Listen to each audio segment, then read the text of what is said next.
Karibu sana to the program. Welcome and good morning. My name is Victor Lo. The show right now is Good Morning Kenya on KBC Channel 1. It's chilly, rainy morning here in the city. I don't know what about wherever you are watching us from. How is the weather out there? It's back to school. Kids are going back to school. We wish them all the best. Right about now, later on in the program, we'll be talking about the tales of Shakahola exhumation resumes today after the postmortem was done by the government chief pathologist over the past 1 week. And now the exercise resumes today in Shakahola. What are we looking at? We'll be having that discussion with the Governor Gideon Mungaro. That is later on in the program. Right about now, let's get the show on the road. Doreen, good morning. Yeah, beautiful morning to you and also our viewers from wherever you're watching this broadcast from. And the mental health law was passed in June 2022, slightly a year ago, and the whole idea was just to provide for better services for those suffering from one form of mental condition or the other. And what was also part of this amendment bill was to ensure that it cascades down to the counties, and that counties do prioritize and set specific budgets for this mental health. To what end has this been achieved and attained? What loopholes still underline as far as dealing with mental health issues is concerned? We'll look at that on our health segment much later. So stick around for that, coming away from 9 a.m. Good morning and welcome to the program. Ray. Now, the government intends to spend 3.6 trillion shillings in the next fiscal budget, that is 2023-2024. The question is, how does it plan to fund or rather finance this budget amid calls by opposition to oppose the new tax measures, where the budget is set to be presented on June 8th. This and so much more coming up in not too long as we focus on stories that have been making headlines, including looking at what is happening across the global scene, where according to the state's official broadcast, it indicates that there have been over 200 mass shootings in the United States of America. Good morning, I'm Regina Manyera, and this is In the Headlines. Now let's speak stories. News is that the Azimio La Umoja coalition has dismissed the proposed finance bill as insensitive and a ploy to impoverish Kenyans. The coalition leader Raila Odinga says the proposals contained in the bill are unrealistic and will only complicate the weight on the shoulders of Kenyans who are already grappling with a high cost of living. In its bid to boost revenues to fund a 3.6 trillion shillings 2023-2024 budget, the government has proposed a raft of tax changes that will effectively expand the tax base. Part of the proposals include 3% contribution by employees and employers respectively to finance affordable housing projects, 15% withholding tax on income earned by digital content creators, 35% tax rate for income above 500,000 shillings per month, and the 30% tax on per diem allowances.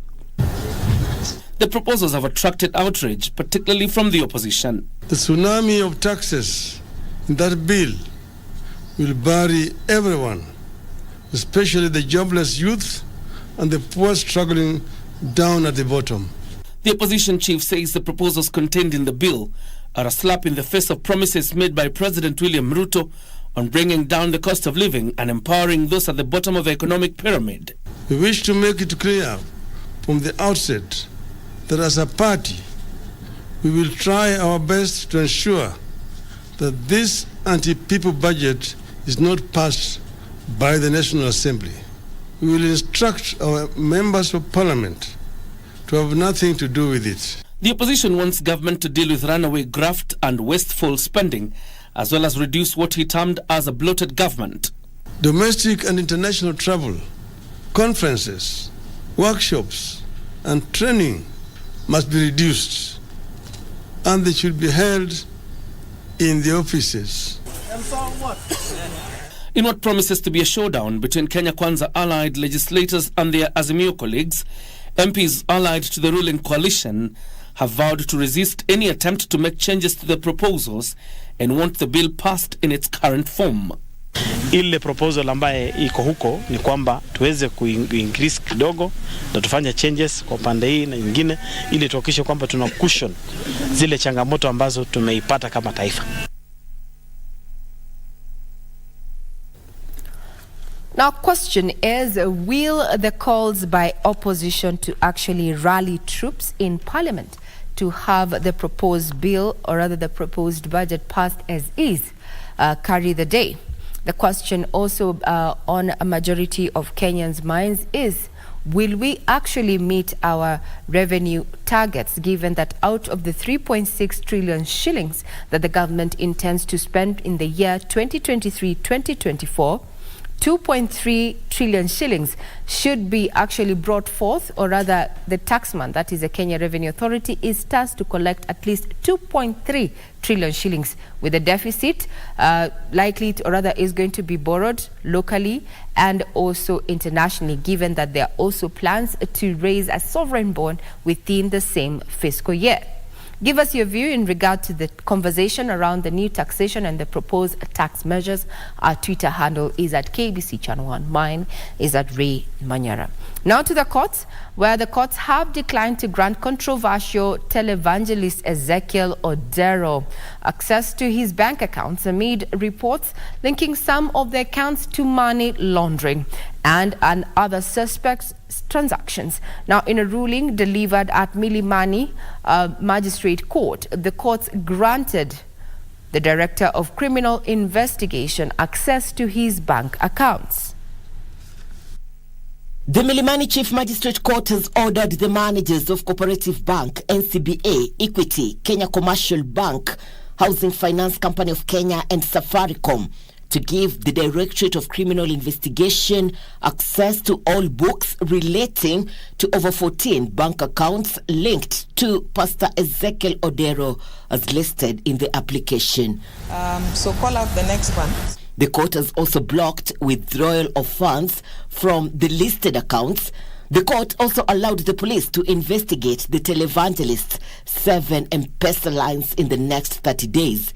The DCI wants the investigating officer, Chief Inspector Martin Monene, to be supplied with certified copies of the account opening documents, bank account statements, signatories of the accounts, electronic cash transfers for the period between January 14th, 2017 to April 30th, 2023. My lady, you are being told. Odero's 7-member legal team, led by Dunstan Omari and Cliff Ombeta, are however accusing the state of using unconstitutional avenues and mischief. Omari argues it is mischievous for the government to file a case in court in Nairobi while the matter is ongoing at the High Court in Mombasa. This is the affidavit and these are the orders that they want us tomorrow to litigate. We have secured these ones from Nairobi and served our good friend and told him it is completely unheard of. From 11 o'clock to 9 o'clock. So you must serve your documents by close of business today. Otherwise, we'll hear the application in the morning. We are alive to the expressions as to urgency. And indeed, that's why we fixed this matter for hearing today. On May 3rd, Odero moved to the High Court in Mombasa seeking conservatory orders barring the national government from freezing his personal and church bank accounts. Odero, who was freed last Thursday after spending 7 days behind bars, also sought to have the court bar the government from excess and unilateral decisions that affect his church, school, restaurant and other businesses at the 65-acre parcel of land in Mavueni, Kilifi County. According to the Director of Public Prosecution, Odero is being investigated for at least 14 offenses that include murder, aiding suicide, abduction, radicalization, genocide, crimes against humanity, child cruelty, fraud, and money laundering. The accounts there in question total 15. We'll be keeping tabs on that development. Now it is back to school, and Mukumu Girls High School in Kakamega County has been reopened for the second term, but it is being done in phases, with the Form 4 class being the first to report back. The institution had been closed temporarily on April 3rd following a disease outbreak which was blamed on contamination of food and water. The anxiety that once filled the air at Mukumu Girls High School is slowly being replaced by cautious optimism. The school was shut down temporarily on April 3rd following a disease outbreak. 3 students and 1 teacher succumbed to a disease which was blamed to contamination of food and water. Though some parents have confidence in steps taken by the government so far to ensure safety of students, some are not confident and they have instead opted to transfer their children to other schools. But so far today, I've signed around 4 for those transferring. On its part, the new school management has assured parents of the safety of their children. Since the contaminated foodstuffs were incinerated at Bamburi Cement Factory in Mombasa, and new cereals have been counter-checked and certified as meeting health safety standards. We are saying that the school is safe and your daughters will be safe in school because we've taken the right measures that we were asked to take. And I believe the school is safe. The students are to report in stages and they'll be taken through guidance and counseling after screening before accessing the school. In school we have the psychosocial counselors who are dealing with the issues. Maybe if a student feels she needs to be counseled, she goes there. Back, we had requested their parents that they should take them to hospital so that they are checked. As they come back, they have come with their medical reports. The parents expressed optimism owing to their inspection, presence of personnel from relevant ministries, and compliance with the Kenya School Health Policy of 2018. The new principal has assured us that everything is well. The food that we were complaining about was ferried all the way to Mombasa, and the parents that we sent to represent us sent to us the clips, and we are now happy. The school admitted the Form 4s. Form 2s will open on Thursday, and the final batch of Form 1s expected to report on Friday. That was yesterday, and today we're also going to be keeping tabs on major bus terminals as children continue resuming to school for the second term. Now, across borders, President William Ruto says the government is committed to making Kenya an attractive investment destination. He was speaking in Netherlands during a business forum. Speaking on Monday during a business forum that brought together investors from the Netherlands held at The Hague, President William Ruto said the government is improving its one-stop shop facility to make it easy for investors to do business in the country. In supporting your investments, the government of Kenya has put in place both fiscal and non-fiscal incentives that include, among many things, capital deductions on industrial building, I'm sure you're aware of this, farm work, wear and tear, and investment. Others are in the special economic zones and export economic zones. He told the investors that the government has resolved the bureaucratic VAT refunds. A specific intervention we have put in this budget is one thing that has always been problematic to our investors, and that is VAT tax returns. It's always been problematic. The decision we have made is that any VAT tax returns that are due and verified, if they are not paid within 6 months by our Kenya Revenue Authority, you are free to deduct whatever amounts from your other tax liabilities. The president also appealed to foreign investors to inject their finances in the affordable housing project, preventive healthcare, MSMEs, and the creative economy. He noted that the country was facing a shortage of houses, especially in major cities. Now back home, the government has set aside 1 billion shillings towards modernizing prison facilities as it embarks on an ambitious plan to decongest prisons by 50%. Interior Cabinet Secretary Kithure Kindiki, who was on a familiarization tour of Mwea GK prison, also revealed plans to mechanize prison firms to enhance food security. Here's Timothy Kipnusu with the details. Monday morning at Mwea GK prison in Kirinyaga County, Interior Cabinet Secretary Professor Kithure Kindiki was on a tour of the facility. The visit comes as the government plans to modernize correctional facilities. It is here that he revealed that the government has set aside 1 billion shillings towards modernizing prisons across the country. In another 1 month or so, you will have a new, modern correctional services policy for the Republic of Kenya. A policy that will look at our correctional facilities as places of rehabilitation of offenders and supporting them to reintegrate back to society. At the same time, he acknowledged the current challenge of congestion in prisons across the country, saying his ministry was working with the judiciary as well as exploring alternative dispute resolution mechanisms to ensure petty offences are dealt with expeditiously.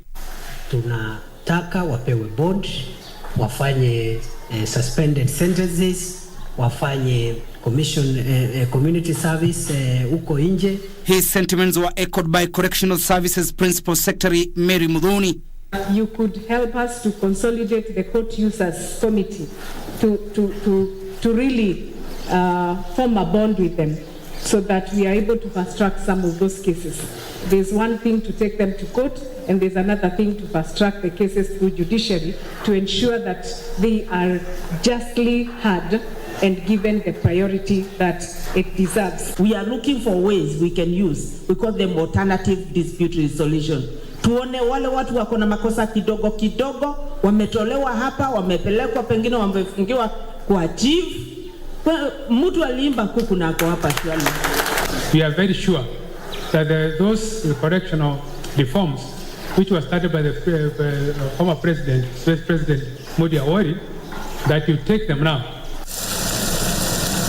The Interior Boss also revealed that 2 billion shillings has been allocated towards mechanization of prison farms to enhance food security. We are going to mechanize all our prison farms that are arable across the country with new equipment, including tractors, combined harvesters, and depending on the crops, different agricultural implements and equipment and farm inputs to make sure that we modernize the productivity of our prison farms.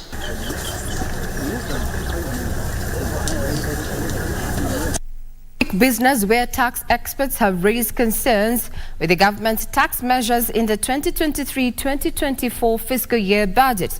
Deloitte East Africa says increasing tax will help the most vulnerable in society.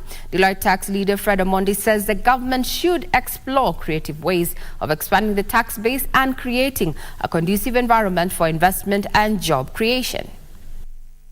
The National Treasury submitted the Finance Bill 2023 to Parliament for consideration and enactment. The bill has elicited mixed reactions from various quarters, with taxpayers saying some of the new tax proposals are unsustainable. The proposal to pay taxes within 24 hours or in some instances within 3 days. This might be administratively very cumbersome for taxpayers, and this is one of the proposals that we probably would need to review together with the members of Parliament to see whether 24 hours is ideal. Fred Omondi, a tax leader at Deloitte East Africa, says some aspects of the Finance Bill 2023 need to be relooked at, as they are only targeting a few select taxpayers and those in the formal sector whose income has decreased over time, attributed to hard economic times. The timing in terms of the challenges with the economy, the global slowdown, people are coming out of recovery in terms of COVID. So a lot of incomes are depressed, and so when you load extra taxes on the taxpayers, then you are likely to impact them negatively. Omondi says the proposal to increase turnover tax from 1% to 3% on gross revenue for businesses will make it hard for small businesses to comply, as the cost of compliance for SMEs with income above 15 million shillings will be higher, as they will have to maintain accounts, prepare tax computations, and generate electronic invoices, among others. The turnover tax was supposed to be a more friendly tax regime for the SMEs to be able to make it easier for them to comply by paying tax on gross revenue, as opposed to maintaining accounts and paying tax like big corporates. They say the proposal to increase VAT on fuel from 8% to 16% will have a spiral effect, which can lead to an increase in the prices of products and services, urging the government to review the levies on petroleum products. There are actually close to 7 levies that are imposed on fuel products. So when you look at it in totality, we say that for every 100 shillings you spend on fuel, maybe over 50 shillings is tax, and levies that are going to the government. These taxes tend to be regressive. It doesn't matter whether you're a border rider or somebody who's using the petroleum product from a manufacturing value chain. So you can expect the cost of living, whether in the form of just basic transportation services as well as other production costs, are then going to be increasing because of this change. Among the mixed reactions there is also the stand taken by the opposition opposing the new tax measures, as even more experts weigh in on this particular conversation, saying that we need to expand the tax bracket and include those who are not taxed by widening the tax base, as well as changing our national tax policy to focus not on income as it were, but also on wealth. Which direction will it take? And the question is, do Kenyans participate in the budget making process? Are they aware, or do they just come to learn about the budget once the proposed budget is presented in Parliament? Food for thought. Our Twitter handle is at KBC Channel 1. Now, the government has rolled out a countrywide campaign to weed out illegal power connections and curb theft of electricity. The Ministry of Energy says it is also pushing for a review of the Energy Act to make it more punitive for people convicted of crimes like vandalism and illegal power connections. This comes even as police in Embakasi, Nairobi County netted more than 80 kilograms worth of copper wires belonging to Kenya Power hidden in a godown.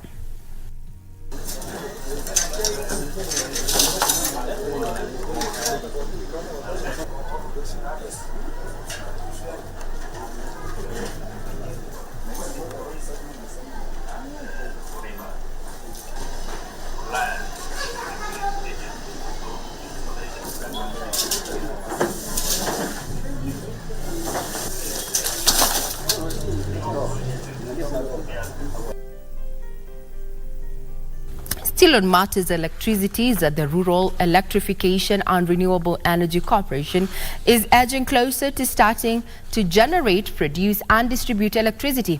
This is after the Senate gave the parastatal the go-ahead to start processes to amend the Energy Act of 2019 to allow the Rural Electrification and Renewable Energy Corporation generate electricity through subsidiaries in a bid to reduce the cost of power. The Kenya government has been keen on a proposal that will see the Kenya Rural Electrification and Renewable Energy Corporation become an electricity retail distributor in Kenya. Under the proposal, the Kenya Rural Electrification and Renewable Energy Corporation will be tasked with distribution of the electricity to small consumers, while Kenya Power deals with commercial clients.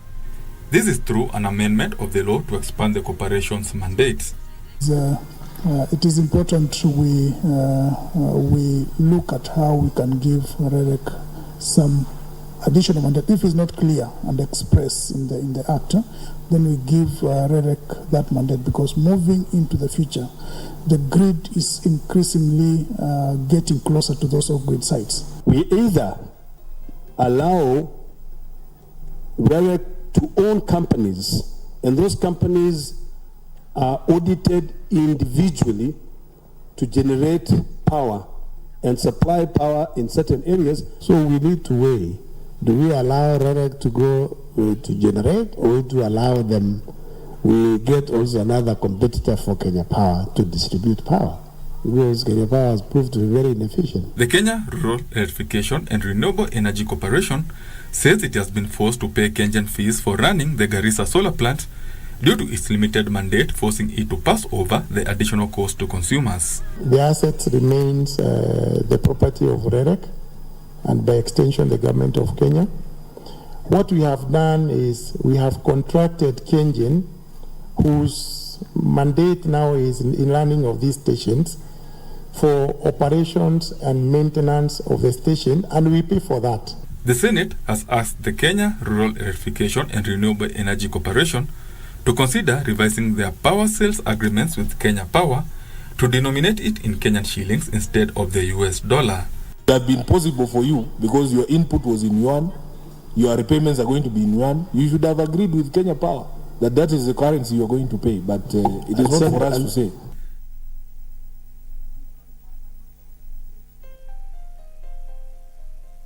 Long run, it might be just the solution to high cost of power.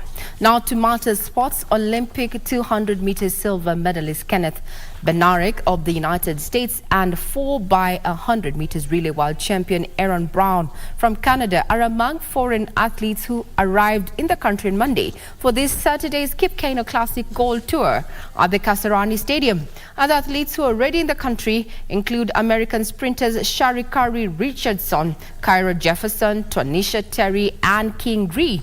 Reigning men's javelin thrower world champion Anderson Peters from Grenada and sprinter Jerome Blake of Canada. Over 204 international athletes are expected to compete in the core event of this year's event, which will be preceded by the national and discretionary events. Kip Keino Classic is a third continental tour gold label event this year after the Australia Championship in February and the Botswana Grand Prix in Gaborone last month. Athletes will use a one-day championship to qualify for the World Athletics Championships in Budapest, Hungary, slated for August. Really much appreciate javelin because Julius here was a javelin thrower from Kenya, so I'm looking forward to a great supporting crowd for the javelin event. The people are great. I love the atmosphere. The food is great, and just like I said, just the track meet in itself, it's just a really good meet for us to compete at, and that's why I'll keep coming here because the host here has been very good to us. And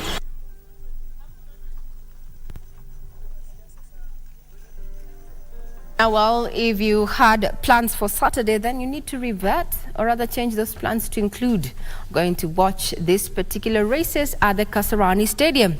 Now let's go international and look at what is happening in the world of soccer. I know Arsenal and Manchester United are still engaged in that part tussle, but what we can say is that for Arsenal, anyway, that's a conversation for another day.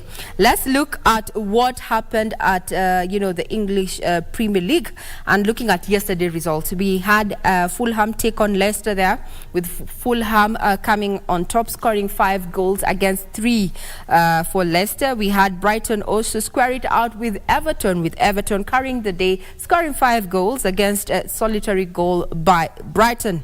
Nottingham Forest scored 4 against Southampton, while in the Serie A, we had Empoli taking on Salernitana, having a 2-1 outcome there in favor of Empoli. Those were yesterday's results. But now let us look at today's matches, focusing on the Champions League, and this is a semi-final. Real Madrid will be taking on Manchester City at exactly 10 p.m. tonight, while tomorrow's match, also in as far as the Champions League is concerned, the semi-final, will have Milan square it out with Inter. Remember, KBC is your true sports partner. That puts a cap on matters news this morning. We invite you to check out our website, that is www.kbc.co.ke,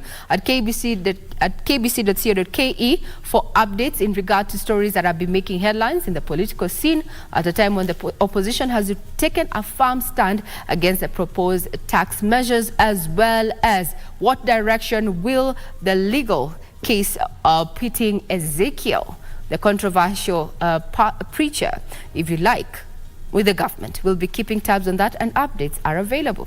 That puts a cap on in the headlines. Just to remind you that we're going to be having candid conversations coming up in the course of this particular broadcast. I leave in the able hands of my colleagues Victor Olo and Doreen Arange. For now, we take a breather. Have a pleasant day ahead.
rush.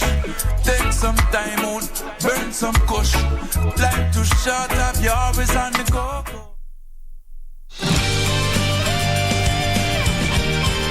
What? Just a little cold? I told you so many times. The air must be too cold in your room, so you should wear more or you'll get sick. Tell me, did you keep the AC on all night? Hey, I'm telling you, I'm really enjoying my busy life now. I'm an online influencer and also a student, living the dreams this simple. You had me so worried. You look really great in that pink jacket. Yeah, you know this jacket is actually a gift from Charlene. How do you know I'm wearing this jacket now?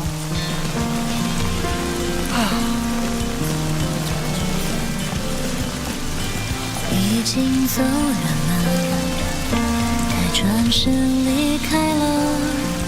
感情不传人自托，脚步才会轻盈的。是的，没错，没有谁离开。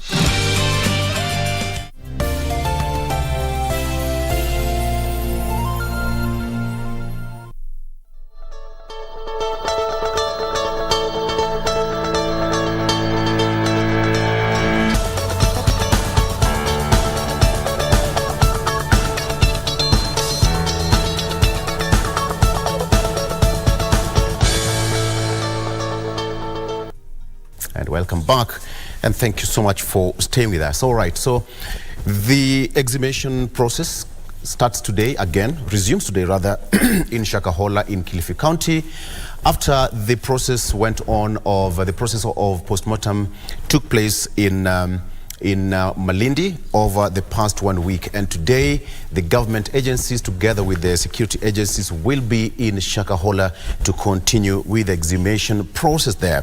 But I would like us to have a complete 360 picture of what it is all about and how it looks like in that vast area in Kilifi County.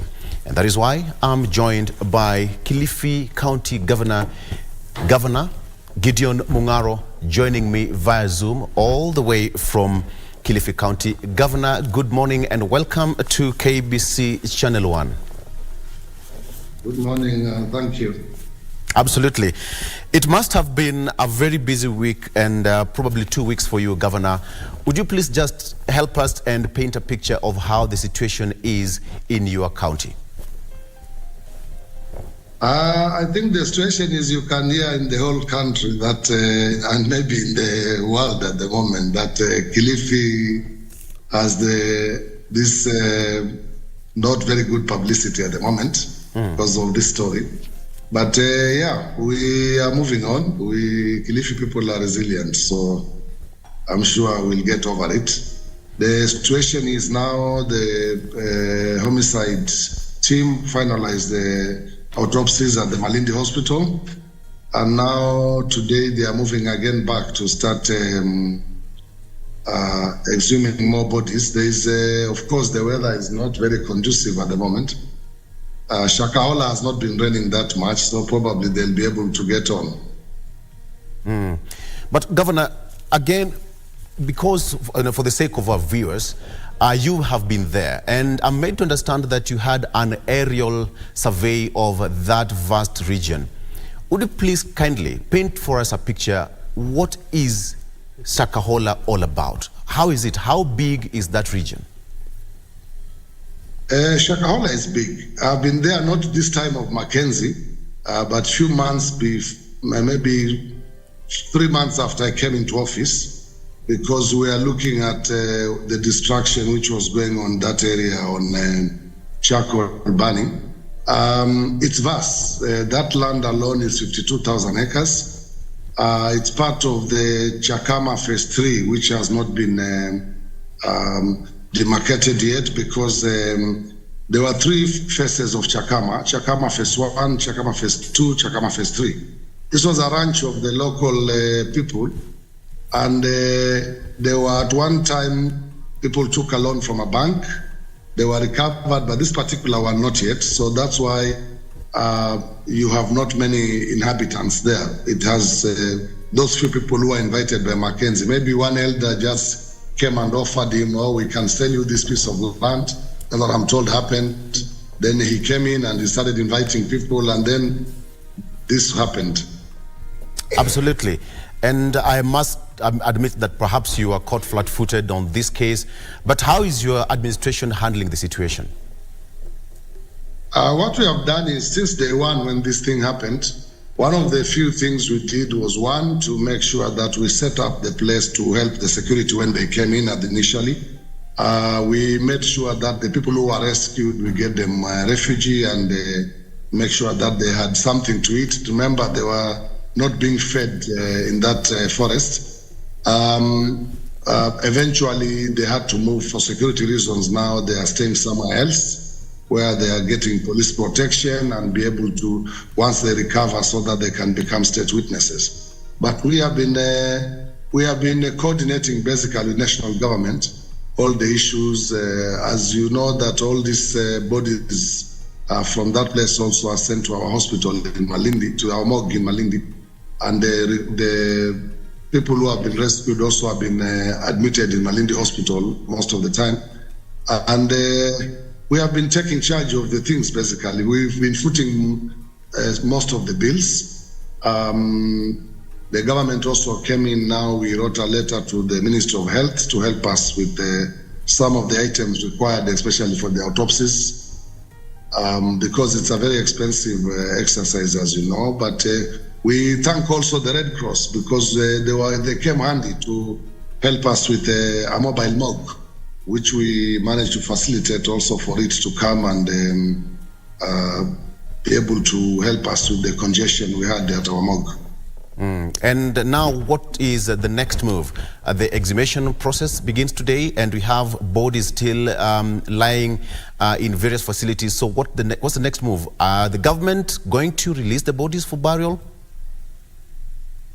I think the chief pathologists have said it very clearly, because some of the bodies were badly decomposed, so they will be able to, he gave us a timeline of about 4 weeks, which is a month, so that they can be able to ascertain the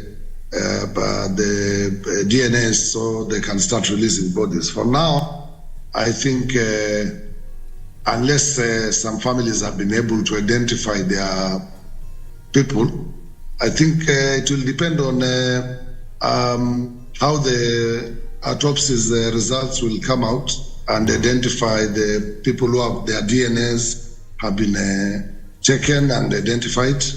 I don't think there will be any problem, because now the police have done all what they can. The homicide team have done with the chief pathologist, of course, the autopsies, and they have their evidence now. So I don't see any problem when the relatives have been identified that bodies could be released to the families. Yeah.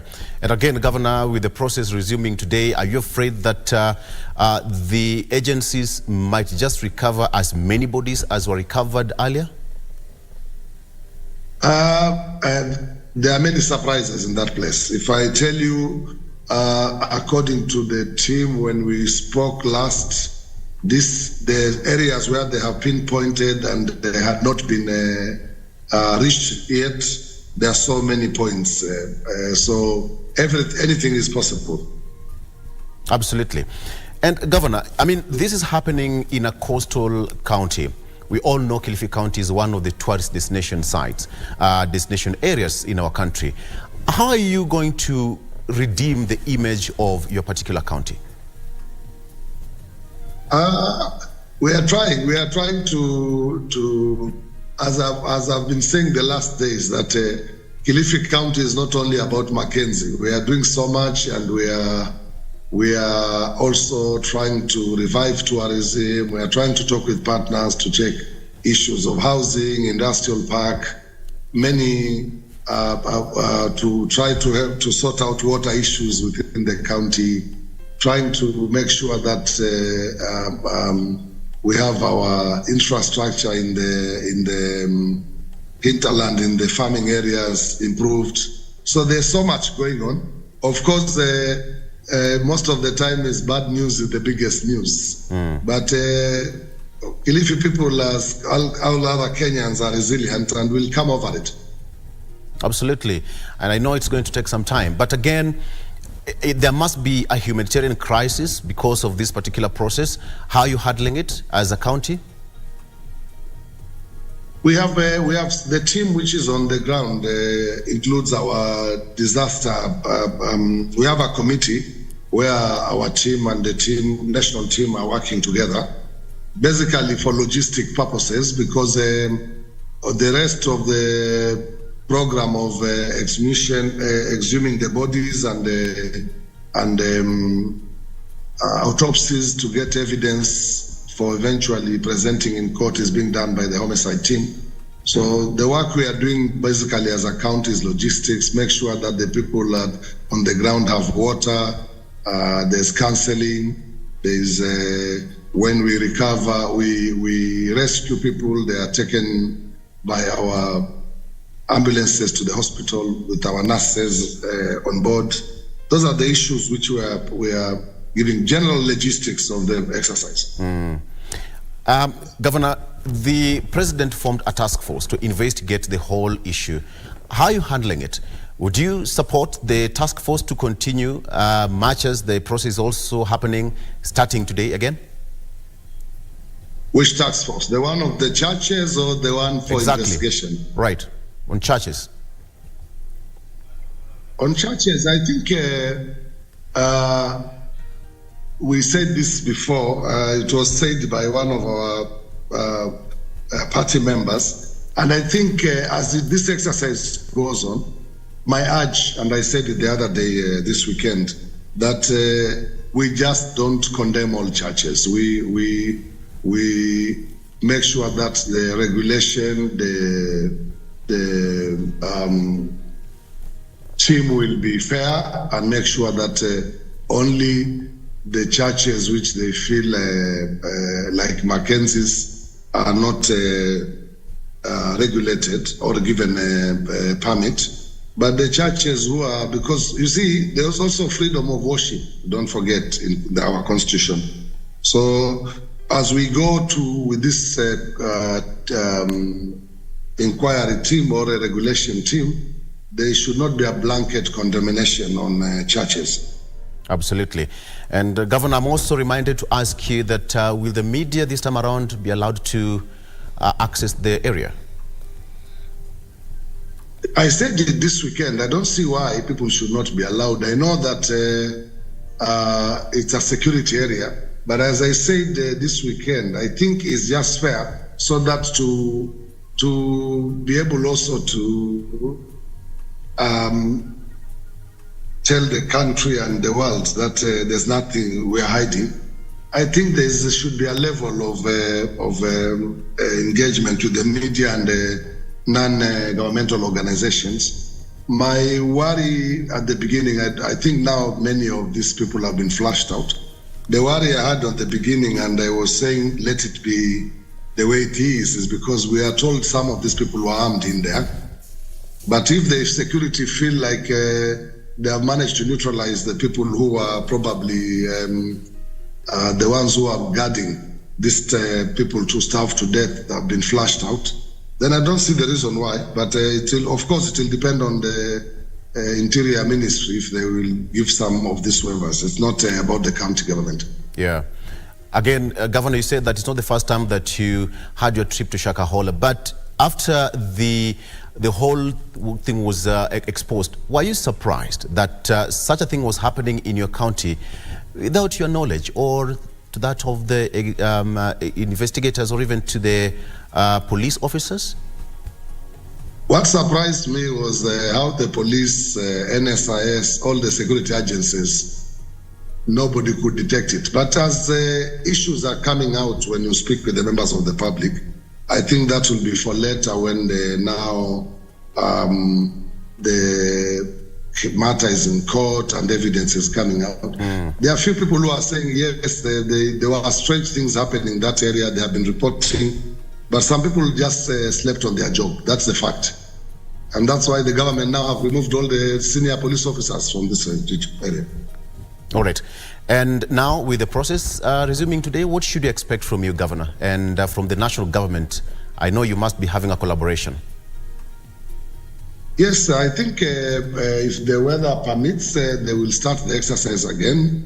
I believe the CS Kindiki will still come to launch the second phase of this exercise. And we are just praying that we are not going to get as many bodies as we did now, which we, as I said, anything is a surprise in the following exercise because the already earmarked areas are so many, and we hope some of them are just empty. They are not really graves with people inside. And Governor, I'm also asked to ask you this question. How far is Shakahola from Kilifi? People think that the distance probably is not that far, but how far is Shakahola from where you are? From Kilifi town, unless you take Panya routes, it will still be 100 plus kilometers. If you go via Malindi, you have 68 plus 78. That brings you to 130, 142 from Kilifi County headquarters to Shakahola. And how many people have been rescued? And perhaps if you have the numbers, those who are in rescue centers, Governor? By a few days ago, I think, if I can remember, the figures are 34 who are rescued. I don't have an update of yesterday and the day before, but about 3-4 days ago, there were 34 rescued so far. Among the ones who are rescued, one succumbed in the hospital, but otherwise the rest are doing well. So are you confident that with the facilities you have, if at all, more bodies will be recovered, you'll be able to contain the situation? Sorry? With the exhumation resuming today, are you comfortable that with the facilities you have, you are going to take care of the bodies? Yes. The new mobile facility we have, which we got from Red Cross, can accommodate up to 300 bodies. So. All right. And more. Okay. Governor, the only thing is probably because it's a different way, you don't have shelves, you don't have these things, but we have got already PPEs for the morgue attendants, which can be able to walk at any degrees of weather, including even if it's minus 20 degrees, somebody will be able to enter the container, which is a temporary morgue, and move out without any problems. All right. And again, I'm also made to understand that the national government is expected there, led by the Interior Cabinet Secretary Kithure Kindiki. Yeah, he said he will be coming today. I don't have yet the updates what time he'll arrive, but he should be here today. When he says he comes, so I'm sure he will be there. Absolutely. And one of the new things they had embarked on, they have been using other technologies nowadays, even the team on the ground, including drones. There is also there's also been a directive that they will be using also choppers for surveillance. And Governor, finally now, as the governor of that particular area, what would you tell Kenyans at this particular point? What could I? What would you tell Kenyans as we come to the end of this this interview? We tell Kenyans to be patient as the security teams are doing their best, and we hope that in future, Kenyans, when they miss their loved ones, they don't come only out when they hear their massive deaths. I am sure if people reported, this number of people who are being reported, over 400 people, that they left their homes, and many of them told their people at home that they were either heading to Shakahola or to Malindi, should have alarmed people that the size of the number of people who had left their homes would have alarmed even those sleeping police officers that there's something happening in the country. How do you tell me 400 people are missing from different homes in Kenya, and that it does not alarm security agencies? Because also the family members, many of them did not report to police stations. All right. Governor, thank you so much for your time. That is where we end it. Thank you very much. And thank you for having me. Thank you. Thank you. All right, that is Kilifi Governor Gideon Mungaro talking about the issue of exhumation starting today again for the second phase in Shakahola, giving us an update on what you should expect moving forward. And of course, the national government will be expected there, still waiting for the update on how things will be. All right, let's take a break and we come back. GMK continues after this.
Ngemi FM 103.5.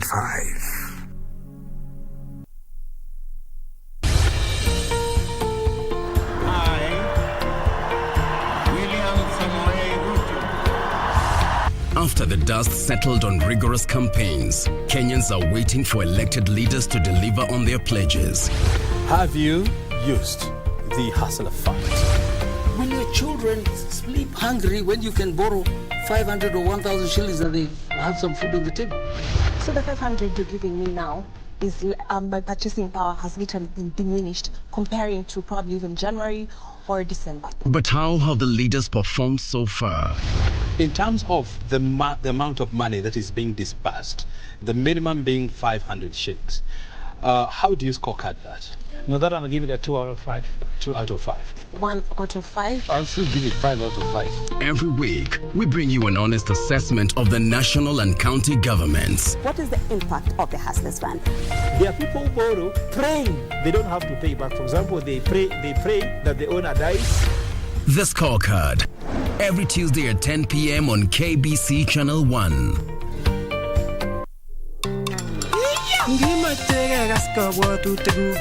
Ngimache yat mugulel dangu Ngimache imanguge Nyange begi putinai Lale Kimi give again Lale Kitut FM gigosi Lale Kitut FM gigosi Kitut FM gigosi 98.0 Kitut FM gigosin.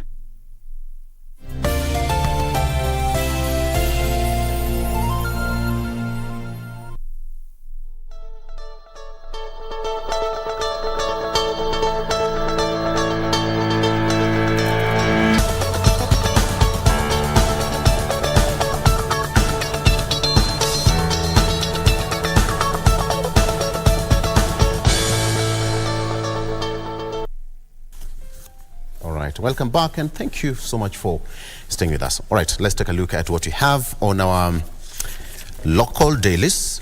Let me start with the copy of the Standard. On the front page, on tax paying, you are on your own. On tax paying, you are on your own. Opposition coalition opposes the proposed new tax measures and makes an admission. The finance bill may pass in Parliament because of the government's overwhelming majority. And with Azimio not providing alternative measures to rein in government appetite for extra money, Mwananchi has been left on their own. That is what's on the front page of the Standard newspaper. The government has proposed 16% fuel VAT on fuel to be returned as Treasury seeks more funds from the levy. 3% will be the digital asset tax on income from transfer or exchange of digital assets. And 3% will be the new housing levy on workers to be matched by employers and capped at 5,000 shillings monthly. Azimio gives 2-day deadline on bipartisan talks. I'll give you details shortly. Ruto takes green agenda to the world. And police seek to link Pastor Ezekiel to money laundering. A court has ordered for the freezing of embattled pastors' 28 bank accounts, among them 3 in foreign currencies, after police sought to link him to Pastor Mackenzie. I'm talking about Pastor Odero. Moving on, human trafficker loses 100 million shillings assets to State Asset Recovery Agency sued Kamau, claiming that he acquired properties fraudulently. The man was arrested in Ruiru in 2020 while harboring 22 Ethiopians. 73 tons of cereals from Mukumu Girls destroyed. Remember, the school reopened after a month of closure. A cement farm in Mombasa yesterday helped destroy 73 tons of contaminated cereals from Mukumu Girls. That is Bamburu Cement, which partnered with the government to dispose of assorted cereals that included 446 bags of maize, 284 bags of beans, and 86 bags of rice. So the grains were destroyed following a court order and at the request of the Ministry of Interior and National Administration for Professional Incineration. All right, we move on very quickly. Azimio calls on the public to reject punitive taxes that will, quote-unquote, bury all. That is Raila saying the taxation proposals in the bill are Kenya Kwanza proposals, and now he wants Mwananchi to submit their objections in writing to the clerk of the National Assembly. The National Assembly Finance Committee has called on Kenyans to present their views on the bill that has already sparked widespread dissent. Yesterday, Azimio leader Raila Odinga urged his supporters to reject the proposed finance bill for the 2023-2024 financial year. And finally, experts decry volatile tax regime as Treasury proposes new levies. It's going to be taxes, taxes, taxes. Some of the proposals project the country's taxation regime as one that is highly unstable and now exposes taxpayers to frequent shocks. That is what I have on the Standard. Doreen. It's going to be taxes, taxes. It's going to be taxing. And taxes. And yes. taxing and taxes. And you might just not be having a choice if this finance bill is adopted by Parliament the way it is. So actually the clarion call from a majority of Kenyans is that Parliament will look at this and they will bring reprieve to Kenya, to Kenyans, because clearly as it is, the buck really does stop with them. And even as we speak to that, still the Daily Nation has covered equally similar stories, matters of taxation taking center stage, dominating this press, Ruto tax plans to worsen cost of living. This is also in regard to the fuel taxation. So aside from the housing levy fund, aside from NSSF, NHIF, we equally have this proposal of increasing the fuel, the cost on fuel, I should say. This is from 8% to 16%. And you realize this matter was actually before Parliament in 2018. And this is the time for maybe let me not say for the first time, but for numerous number of times, this is the time where we saw Parliament, members of Parliament closing ranks, regardless of the faction one was coming from, and they shot it down because the proposal then was actually to increase it to 16%, but then they just did maintain it at 8%. But now, looks like that might be the same case scenario. But also what is really coming out is, then what is the whole purpose of the G2G? You know, the government-to-government deal of importation of fuel, and this is a matter that is still in court in regards to the 3 companies that were awarded this tender from the United Arab Emirates, because then this is the government-to-government deal based on Kenya and the United Arab Emirates. And even as we speak, we already saw the first consignment docking in the country, and we saw the DP flagging off that some few weeks back. And the whole idea for this was just to cushion Kenyans and provide for less amounts and a reprieve to Kenyans when it comes to cost of fuel. So then if you're thinking of increasing the taxation from 8% to 16%, then what is the whole idea of government-to-government deal? Then does it really beat the purpose? That is also some of the questions being profiled there by Kenyans. But also, away from that, begin talks in 48 hours, or the truce is off. This is now the new statement there from the Azimio faction, or should I say the Azimio leader. And actually those 48 hours lapse tomorrow, because that statement was made yesterday, and he did say that that was yesterday and today, the 48 hours. So tomorrow they need to begin the talks, and as they begin, they need to take 30 days for the talks to be concluded. Remember, even as we speak, the issues of determination are still scanty, with the faction Kenya Kwanza still looking at ideally IEBC selection panel, but Azimio is still bringing to the fore the other issues of determination. Look at cost of living, aside from the IEBC selection panel, as well as the various other issues that they really wanted to be canvassed and discussed. And also, they're really not settled on whether they're going to be discussing these matters inside Parliament or outside Parliament. At least the matter of Edan Kainan was dealt with as Kenya Kwanza dropped him, but will it be inside Parliament? Will it be outside Parliament? And really, will this 30 days suffice? Will it exceed that? And what does this portend for this country and also the economy at large? So really, there's quite a number of things to be looked into, even as these 48 hours that they give lapses tomorrow. And lastly, on the back page of the Daily Nation, matters to do with education. Yes, learning has resumed in terms of term 2. Students are still going back to school yesterday, today, and also tomorrow for some institutions. But even as we speak about that, 173,000, slightly above that, who qualified for university placement are now just really looking at how this new model is going to be playing out. This is what the president announced, the new model of university funding, which is going to be categorized in 4 phases: the vulnerable and extremely needy, the needy, and also those who are able and slightly needy. So that also means that, yes, you qualify for this university funding, but you have to apply for it. So for the slightly above 173,000 who qualified to be placed in universities, who got C+ and above, aside from how it were previously, whereby you qualify and you are entitled to capitation, but right now you have to apply for it. I mean, Victor, when you look at things such as this one, that you really have to apply to actually get the funding, regardless of the category that you fall in, won't this lock out some students from higher learning? I don't know. I'm just trying to think. All right. Let me also ask you a question based on that. Maybe you're coming from, quote-unquote, a well-to-do family, and your parents are, earning relatively well, and you have a family of an average of 4, 5, or even 6 kids, yeah, possible, and you are doing, or a student, you have a student doing medicine, another one, one of these quote-unquote big courses. No. We all know medicine can go up to a whooping maybe 300 or 400,000 shillings per year. Yeah. What would stop that parent from applying for help, or even that student? What category now will they be falling in? Because now they will say both your parents are working. Exactly. So, but you realize the cost of, that cost that you're really saying, medicine for instance, it's quite pricey. It's expensive. Yes, it is. And you see, even if your parents are working, say for instance, they are teachers.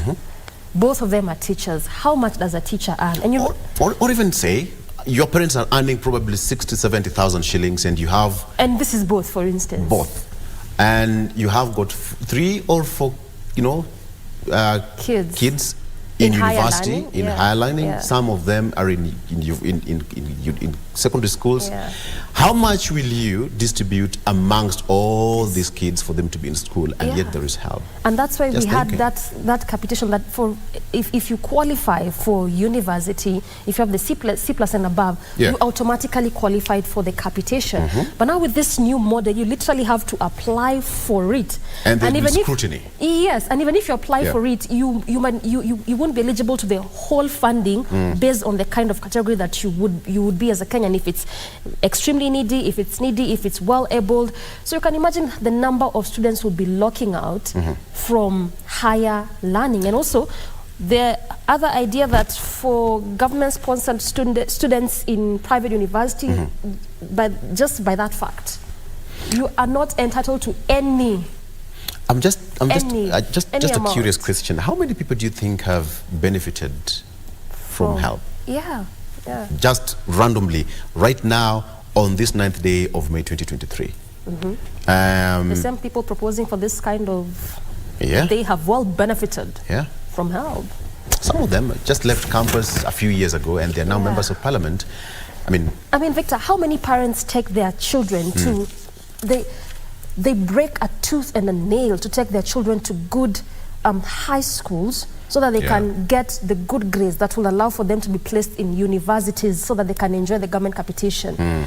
Now you are saying that this parent now will decide to take their child in any village school there so they can be able to balance paying for that high school, because in campus or university they will still be required to just pay the equal same amount. My problem would be the process that will be used. Yes, there will be scrutiny. That's a good question. Yeah, the process, and okay, everybody will apply. You'll get an opportunity, but the committee who will be vetting and now sieving people who will be falling under which category. Just asking myself questions how that procedure will be. If you, generally get a C+, you automatically qualified for university. Exactly, but then now it will be interesting to see. Are we trying to solve a problem inadvertently creating another? Okay, let's just try and see how this will go. Because, well, the state has said for the continuing students, they will continue as is. But for this first set, there's slightly above 173,000 who qualify out of the 820,000 who sat for their KCSE. So the 173 who have qualified 1,000 are the ones to which this new model will begin applying to them. And also it's a good place for me to inform you that for you as a student who chooses to apply for a TVET course, which is being offered in a university setup, you pay that fee yourself. Because as we speak, we have 200 TVET institutions in this country which are under the Ministry of Education, recognized as TVET institutions. So these are the only institutions which will be funded fully by government scholarship. So if you are taking a TVET course in a university setup, say University X is offering certain courses which are allied to TVETs, you pay for yourself. You are not eligible for any government funding. Yeah. What does the Star have for us? On the front page of the Star newspaper, you failed hustlers, Raila to Ruto on tax row. You failed hustlers, Raila to Ruto in tax row. Odinga says a proposed tax law, a punishment that will betray the poor masses. He was speaking yesterday at a press conference. Prison or reforms. Kindiki, who is now the CS, says that he is promising to end sharing of beds. Have you ever been to any correctional facility? Yes, I've been to one, and the situation, you see the way they say dilapidated economy, it is dilapidated. What took you there? How... Were you arrested? No. In my line of work, you go to different places, you know. But not. I think she'll ask me what is this that really stood out for me there, not what took me there, Victor. But honestly, what really stood out for me was actually how they live there, and even the kind of dressing they have. Torn clothes, extremely torn clothes, sharing of bed, sharing of spaces. So when you see the PS, Mary Mudhoni saying that some of the things they're going to be looking into, it comes as good news, because yes, these are people who did that crime in that community, but this is a correctional area. Prison, just as the State Department would dictate, it's actually a correctional area. Yeah. And so then I'm really looking into seeing how this will pan out, because also I did hear the CS Interior saying that significant amount of money is going to be channeled for this type of program. And this also came about with the prisons reforms that was being announced just, is it a week ago? Something of this. So yeah, so I'm trying to look at how this will actually unfold. I believe that you've also been in a prison yourself. For another reason, yes, but I've never been to any correctional facility. But all I can tell you is don't yearn to be there. Yeah. For anybody, if you enjoy your freedom here, and just do the right thing, you say. Just do the right thing. Do not find yourself in any of those places. That is the moment you'll know that your rights are not your rights. So you can imagine people who have been given 15, 16, or even 45 years. Or even a lifetime. Or even 1 week. Don't ask me what I was doing there. All right.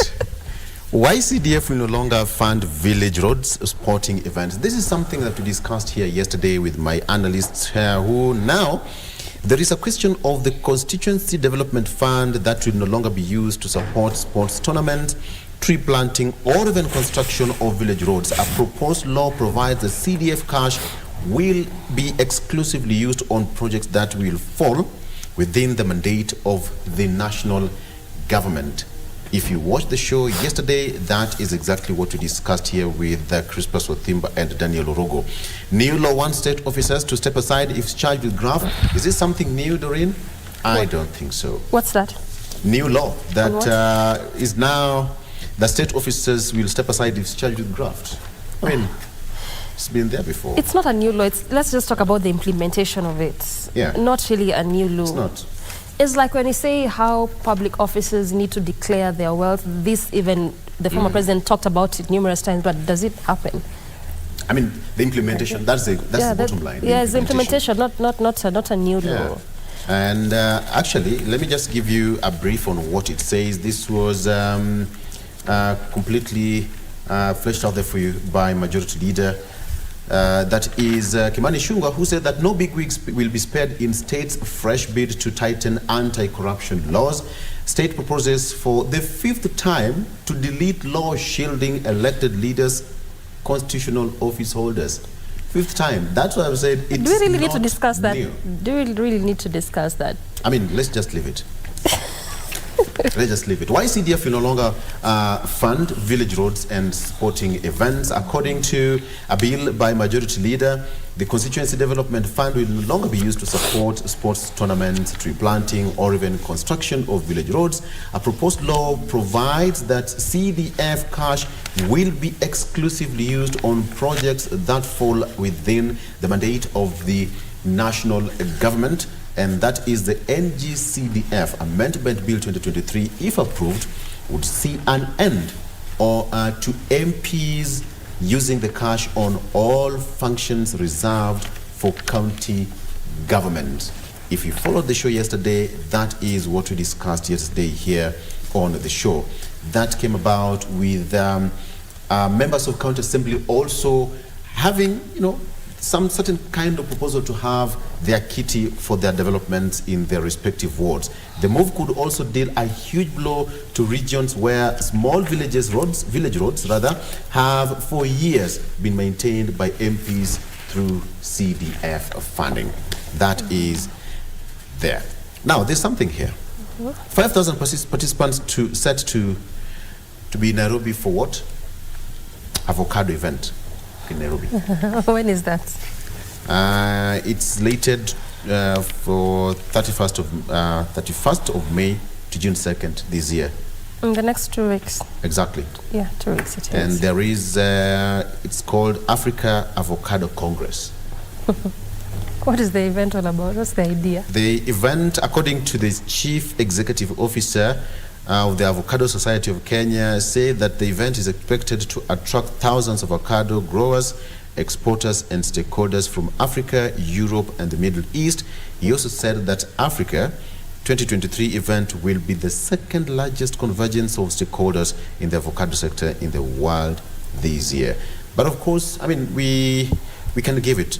Murang'a produces, one of the best avocado in the region. And if you remember, during his campaign, the governor said that he was going to make sure that the avocado trade and export is made better for the farmers, because they realized that at farm gate it goes for a paltry some few shillings, and when it's exported, we've actually even seen this on social media, that avocado will leave Murang'a and flies to foreign country. Ile avocado unaziwa hapa na mama mboga 10 shillings will fetch 350 shillings somewhere in the world. Yeah, so you can imagine the disparity in terms of pricing. Yeah, and really who's on the losing end in regards to that? That farmer. A farmer. Yeah. Right. I think that's where it. that's all. That's all. Some of the Shakahola massacre victims had their organs missing. That's also a story that has made its way on the Daily Nation. And you had such a cogent discussion there, Victor, with the Kilifi County Governor there, Gideon Mungaro, just really explaining his whole experience as well as really what goes into this, even as phase 2 of this exhumation begins today. So really, we just hope justice is going to prevail for these families. All right. Yeah. There is a story I saw on the Daily Nation. What is Babayao saying? Yeah. Why did I miss it? What is Babayao saying? They have forsaken him. Former Kiambu. Is it Kiambu? Yeah? Okay, just read it for the sake of the viewer. On that bite. And I he's want to the one go through the actually whole story. speaking. Yeah. The story is tucked away on page 10, but just a bite on what is on the sidebar of this front page. Tribulations, why have you forsaken me?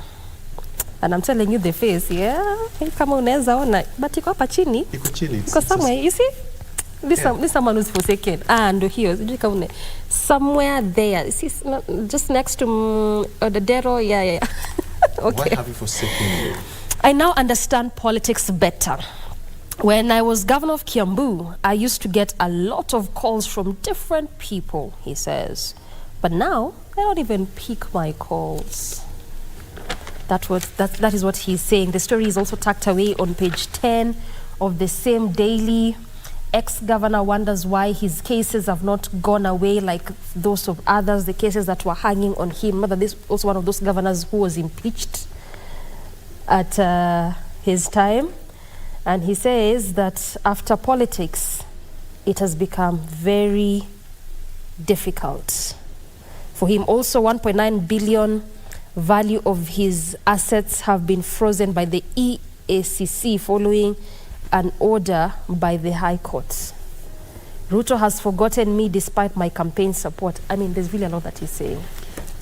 There's really a lot that he's saying. But he has been given a position. But the specific one eludes, that position eludes me, but he had been given a Nairobi River Task Force, something? Yeah. The chair, something of which it's still a matter of contention in court. But let's get back to the real issue there. Waititu saying that he's been forsaken, nobody is picking up his calls. Now, I mean, it reminds me of, there is one gentleman who we also remember what Bitange Nemo said. When Bitange Nemo, one of the most powerful PS, said that when he was fired, his phone stopped ringing. At some point, he would even check his phone. And there's nothing. Whether there's charge or something, or his phone was off, on flight mode or something. But he realized that nobody was calling him. Nobody was calling him. Now, this raises a question. So what is friendship? What do you need? What do I need from you? What do you need from someone?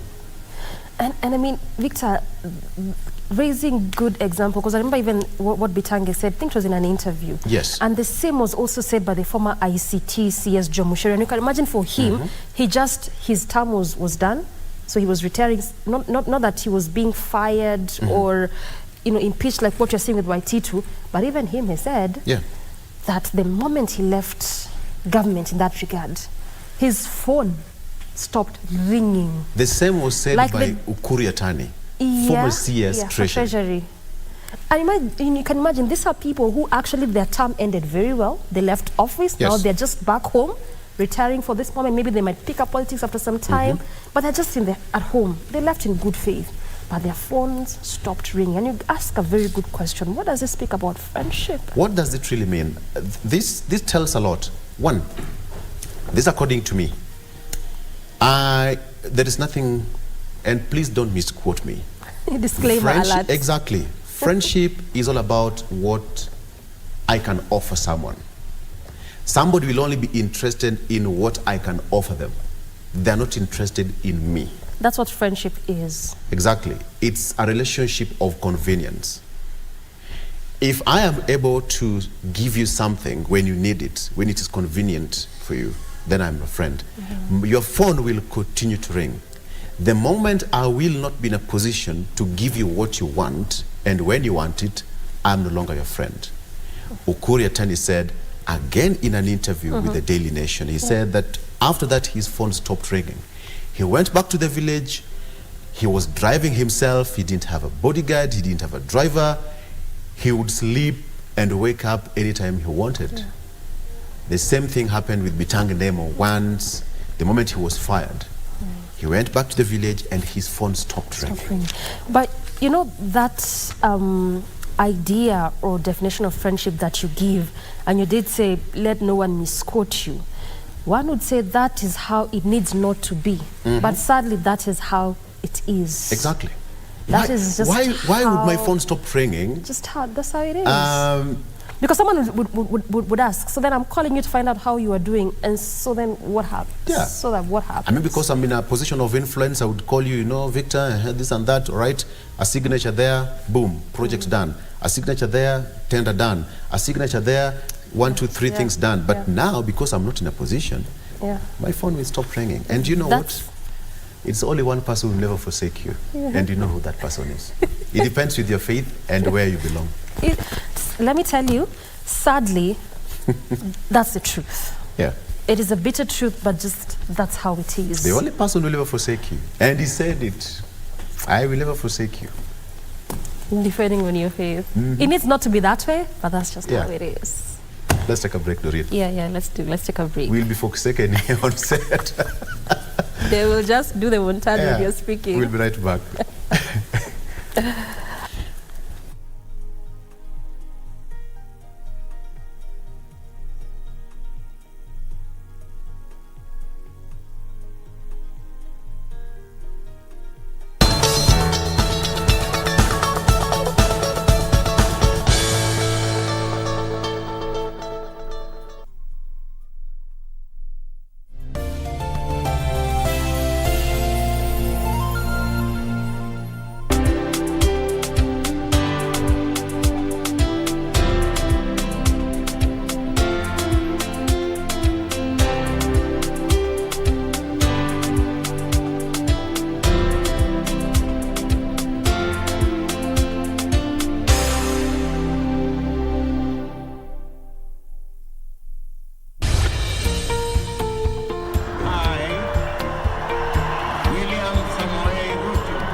After the dust settled on rigorous campaigns, Kenyans are waiting for elected leaders to deliver on their pledges.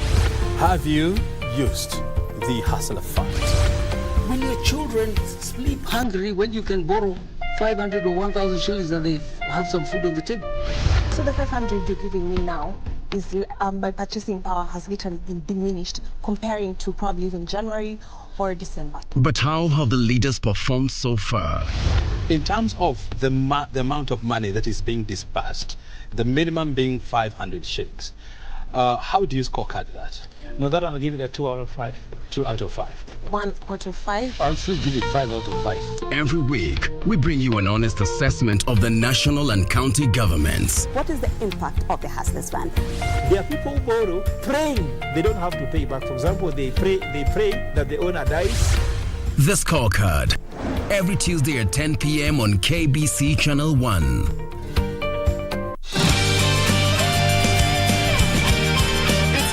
Just a little cold.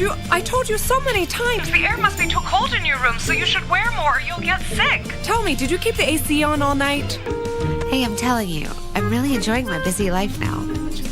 I'm an online influencer and also a student, living the dreams this simple. You had me so worried. You look really great in that pink jacket. Yeah, you know this jacket is actually a gift from Charlene. How do you know I'm wearing this jacket now?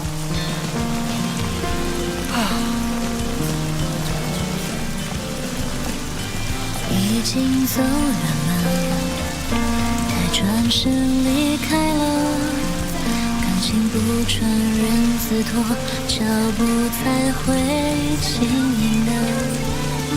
是的，没错，没有谁离开。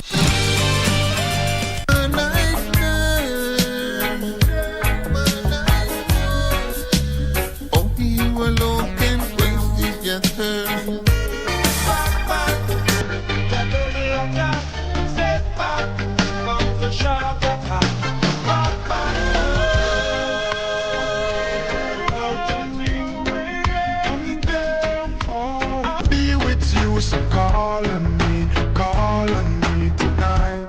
Baby, in your arms is where I wanna be tonight. What's the hurry now?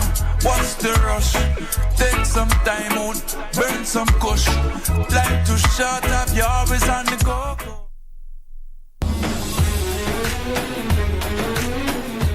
Narudi kwako Allah, narudi kwako Allah, narudi kwako Allah. Tafuta elimu hata ikitubidi twende katika nchi ya mbali kwa kutafuta elimu.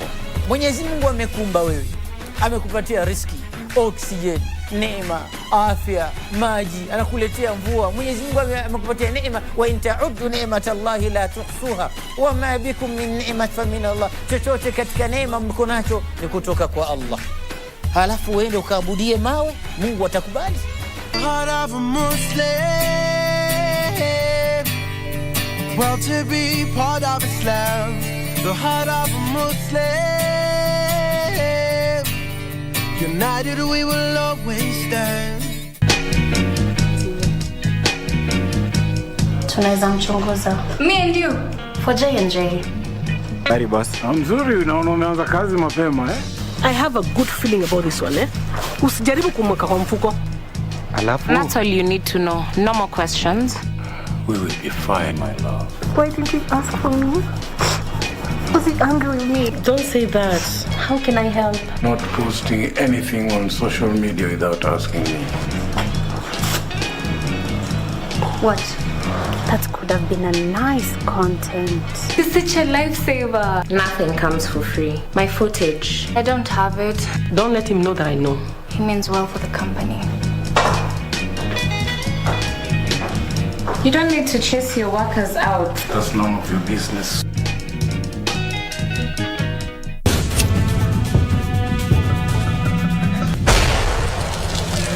Lakini mama, mbona hamkuniua? Wewe usishike simu yangu bwana, umesikia? Manake mimi askari wako alipa shingapi? I'm not going, I'm here to stay. You leave this house. Hivi hujui kwa mume wa mtu sumu? Kuanzia leo usijaribu kuniita kwa kesi za kipumbavu. Kisha nikome. Beno. Mimi. Yes, you go. Mwalimu basi mngeniambia nikaja na bakuli langu la popcorn, maana hili ni bonga la movie. My name is Carol Mill and I am 9 years old. My future plans are to grow up and continue be hardworking and become a footballer when I grow up. She is my sister's child. Atieno needs no pay. So, the ladybird went on holiday. Let's find out exactly what the ladybird had. Today I'm going to show you guys on how to make the yummiest marble cupcakes at the comfort of your home. We have Arushi and she's going to show us how to make a butterfly. Where do you think you're going? It's so late. What's wrong?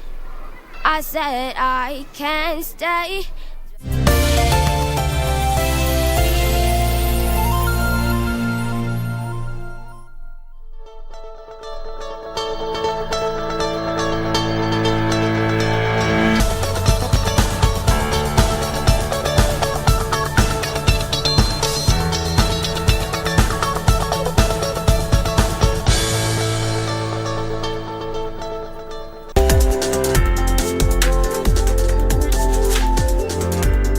In 2020, baobab powder alone was estimated to be valued at 880 billion shillings. According to the Global Strategic Business Report on baobab powder, the market revenue is expected to rise on demand. And in addition to the baobab powder, how are other baobab ingredients produced? Baobab is native to the African continent, typically found in sub-Saharan African countries. The baobab tree, which in Kiswahili is popularly known as mbuyu, dots the landscape of the semi-arid region. In Kenya, it grows in several counties including Kitui, Kilifi, Kwale, Taita Taveta, Makueni, Tharaka Nithi and Lamu. The trees have spawned thriving agribusiness in the area and beyond. Baobab was picked as our fruit because we feel there is an amazing potential for it to be used both in the food and in the cosmetic industry. As a fruit, the fruit powder is a superfood. It's very rich in vitamin C, in calcium, potassium, it's high in fiber, so it has associated nutrient content benefits. Local communities utilize baobab leaves, pulp and seeds as a source of food. The tree is native to Senegal, Zimbabwe, South Africa, Ghana, Benin, Kenya and Sudan, with this being a common strength across all of these countries. To commence the process, the baobab fruit is sourced from the farm. It is then transported from the farm to the company's processing plant in rural Kiambu County. From the trees which are managed following the principles which are environmental sensitive, the ones which they don't interfere with any form of chemical. So in our production, in the field, we advise our farmers not to carry any conventional practices like spraying or harvesting from the trees which are close to roads or any other pollutant which may affect our fruits. At the processing plant, contained in organic sacks, the fruits are offloaded from the truck and are then weighed. The fruits are then sorted, inspected and separated according to the regions they were sourced from. We arrange them accordingly in our store so that we can know and trace the farmers' produce. Extraction of the seeds from the fruit commences. This is done by cracking the fruit open and separating the seeds from the dry, powdery pulp. The pod is so hard, so we must break. So that process of breaking, we call it shelling. We just use the stick to break that shell.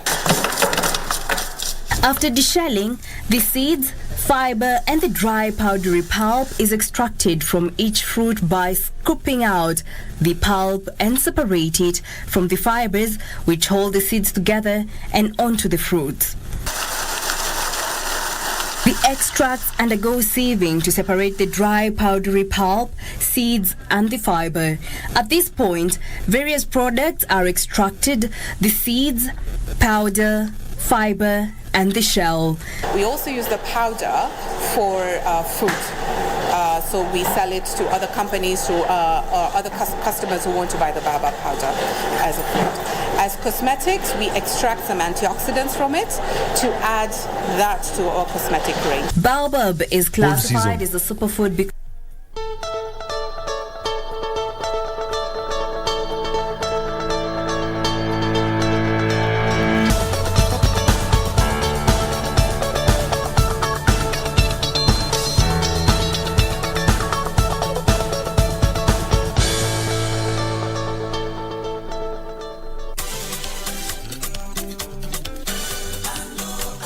KBC Channel 1 mahali popote ulipo, ni fahari iliyoje wakati sawa na huu tunapoungana tena kwenye kipindi unachokipenda Zinga. Asikwambie mtu, kipindi ni Zinga kupitia KBC Radio Taifa, sauti ya Mkenya, hapa Kajiado, Kitui na Nairobi ni 92.9 FM sauti ya Mkenya, vile vile pia Kisii 103.3 FM, Mombasa 100.8 na vile vile pia ukiwa Nakuru mtazamaji unaweza kutupata kupitia mitabendi 104.1 FM, na kama uko kule Eldoret 88.7. Barabara kabisa mtazamaji. Mwezi huu wa 5, mwezi Mei, umekuwa mtulivu katika taifa la Kenya. Bila shaka ni baraka kuu. Hii ni kutokana na nini? Muungano wa Azimio kuweza kusitisha maandamano yake ambayo yamekuwa yakifanyika kila siku ya Jumatatu na Alhamisi. Kufanya nini? Kudai ama kulalamikia kudorora kwa hali ya uchumi nchini, na vile vile pia swala lao tata ikiwa ni kuhusiana na tume huru ya uchaguzi na mipaka nchini IEBC. Mtazamaji, utakumbuka kwamba katika maandamano mambo mengi sana yameharibika. Hivi majuzi nilimsikia waziri wa utalii Mheshimiwa Penina Malonza akisema katika maandamano yale Kenya iliweza kupoteza shilingi milioni 80 katika utalii. Lakini pande zote za bunge kwa sasa mtazamaji zimeunda kamati ambazo zitakuwa zinafanya nini? Zinashughulikia masuala haya ya kitaifa. Mtazamaji, swali ni je, ni vipi haya masuala ambayo yameweza kuibuliwa yatatuliwa? Na je, Kenya itafikia mshikamano wa kitaifa? Mtazamaji, kuyajibu maswali hayo si mimi nitakuwa tu ni mwelekezi. Studioni ninaye Mheshimiwa Nimrod Mbai, mbunge wa Kitui Mashariki. Karibu sana Mheshimiwa Mbai. Asante sana ndugu yangu, habari ya masiku. Nashukuru sana. Ulisema tukuite yes sir, afande sir. Na vile pia upande wangu wa kushoto yuko wakili na mchanganuzi wa masuala ya kisiasa Bwana Gibson Gisore. Karibu sana. Asante sana. Labda tukianza na swali la kwanza, sijui mheshimiwa nikianza na wewe. Unakumbuka mwaka wa 1995 kulikuwa na ile tunaiita kama IPPG, ambapo kulikuwa na vyama kama vile KANU, DP, Ford Kenya, Ford Asili na Safina, ambapo walikaa na wakakubaliana kwamba kila chama ambacho kina wabunge 11 katika yale mabadiliko kiweze kupatiwa slot nyingine 11. Na sana swala ambalo kwa linazungumzwa ni kuhusiana na mabadiliko ya Electoral Commission of Kenya ECK. Labda tukianza na wewe. Je, mfumo ambao tumeuanza sasa wa bipartisan talk, jopo hili la wabunge wa Kenya Kwanza na vile Azimio, linafanana kivyo vyote na IPPG ya mwaka 1997?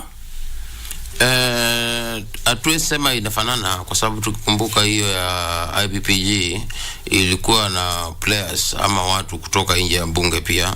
Ilishirikisha watu wengi ambao hawakuwa bungeni. Wabunge walikuwa, wakuu wa chama wa machama walikuwa, lakini bado tulipata wanaharakati wengine ambao hawakuwa katika bunge wakishirikishwa.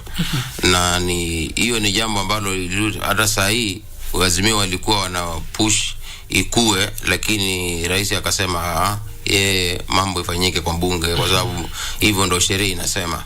Lakini pia inafanana kwa sababu pande zote mbili zimekubaliana sasa tuongee, tuweke kadi zote kwa meza, tuende bipartisan bila kama umeingia kwa katika ile hizo kamati mbili, usipeleke Azimio hapo ama Ukenya Kwanza pale kuwa mbunge, kuwa Mkenya bila hard stance tukubaliane mambo. Kwa sababu IPPG ilipikia pale kwa sababu wangekubaliana, wangeendelea mbele. Kwa wakati waliamua wacha tuweke mambo yote kwa meza bila kuwa na misimamo mikali.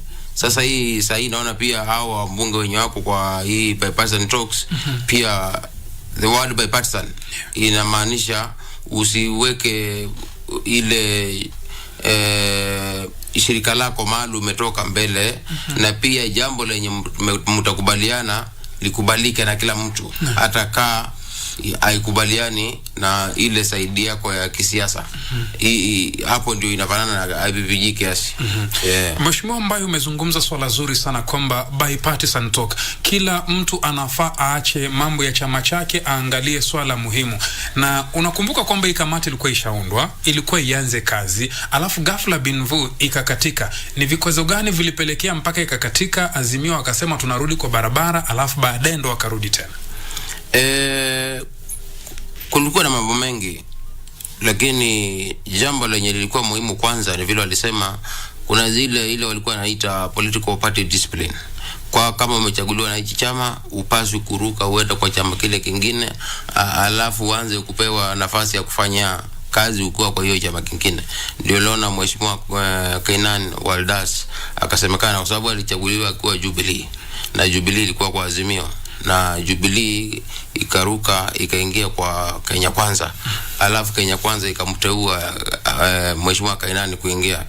Ikasemekana katika demokrasia mahali imefika, si vyema kukubali mbunge hiyo jambo ilifanyike. Party discipline katika ile maturity ya demokrasia yetu tujifunze party discipline, na ikaendelea mbele mpaka Kenya Kwanza wakakubali. Hiyo ilikuwa ni kitu objective, lakini kulikuwa na vitu zingine subjective, vitu zingine yenye unaweza sema ni irrational, hazikuwa na msingi yote, kama kusema kabla bei ya chakula haijateremka hatuwezi ongea. Kama sava haijafunguliwa hatuwezi ongea. Kwa sasa wakaelezewa mwenye yako na uwezo wa kufungua safa ni koti, na sasa mkisema hivyo nendeni njia ya koti, na sava iko IBC. IBC ni independent constitutional body. President alikuwa candidate wa IBC, ana uwezo wa kufungua server. Sasa mkimwambia fungue server ndio watu waongee, hii inamaanisha sasa haitafanyika na tutaendelea na maandamano tu na mtakuwa mnafanya kitu yenye hakuna suluhu. Jambo la pili ni hiyo la kuteremsha bei ya chakula. President yeye sababu ndiye amepewa sasa jukumu ya kuendesha nchi. Kuna ile mpango yake ya kuteremsha bei ya maisha na inaendelea. Hako na economic team yenye na advice, na jambo la kwanza kwa kama kuteremsha, kwa sababu tuongeza na mambo mahindi, kwa sababu mahindi is our staple food. Ukigusa mahindi umegusa Mkenya wote. Ukipandisha bei ya mahindi Mkenya yote ameguswa mahali yako, party zote za Kenya. Unapata akasema plan yangu ya kuteremsha bei ya mahindi iko na wakati na kwa sababu nilisema nita subsidize production. Ile mahindi tununulia fertilizer ya pesa kidogo, saa hii ndio iko na miezi 4, inangoja mwezi mwingine moja ndio iweze kuwa inaweza tolewa kwa shamba. Sasa siwezi sukuma mahindi ni za haraka kuliko vile inazaanga. Sasa hizo ni vitu mnasema ambazo haziwezi fanyika. So sasa nyinyi endeni muandamane, polisi mpigane na polisi. Kama ni lazima bei ya chakula teremuke na sina uwezo wa kukimbiza mahindi ikue na ikauke ikasiagwe unga, sasa nitafanya nini? Sina uwezo wa kufungua server, nitafanya nini? Yale ni mambo mnaniambia yenyewe yes fanyika, lakini kama ni Kainan ni sawa, huyo tunaweza toa.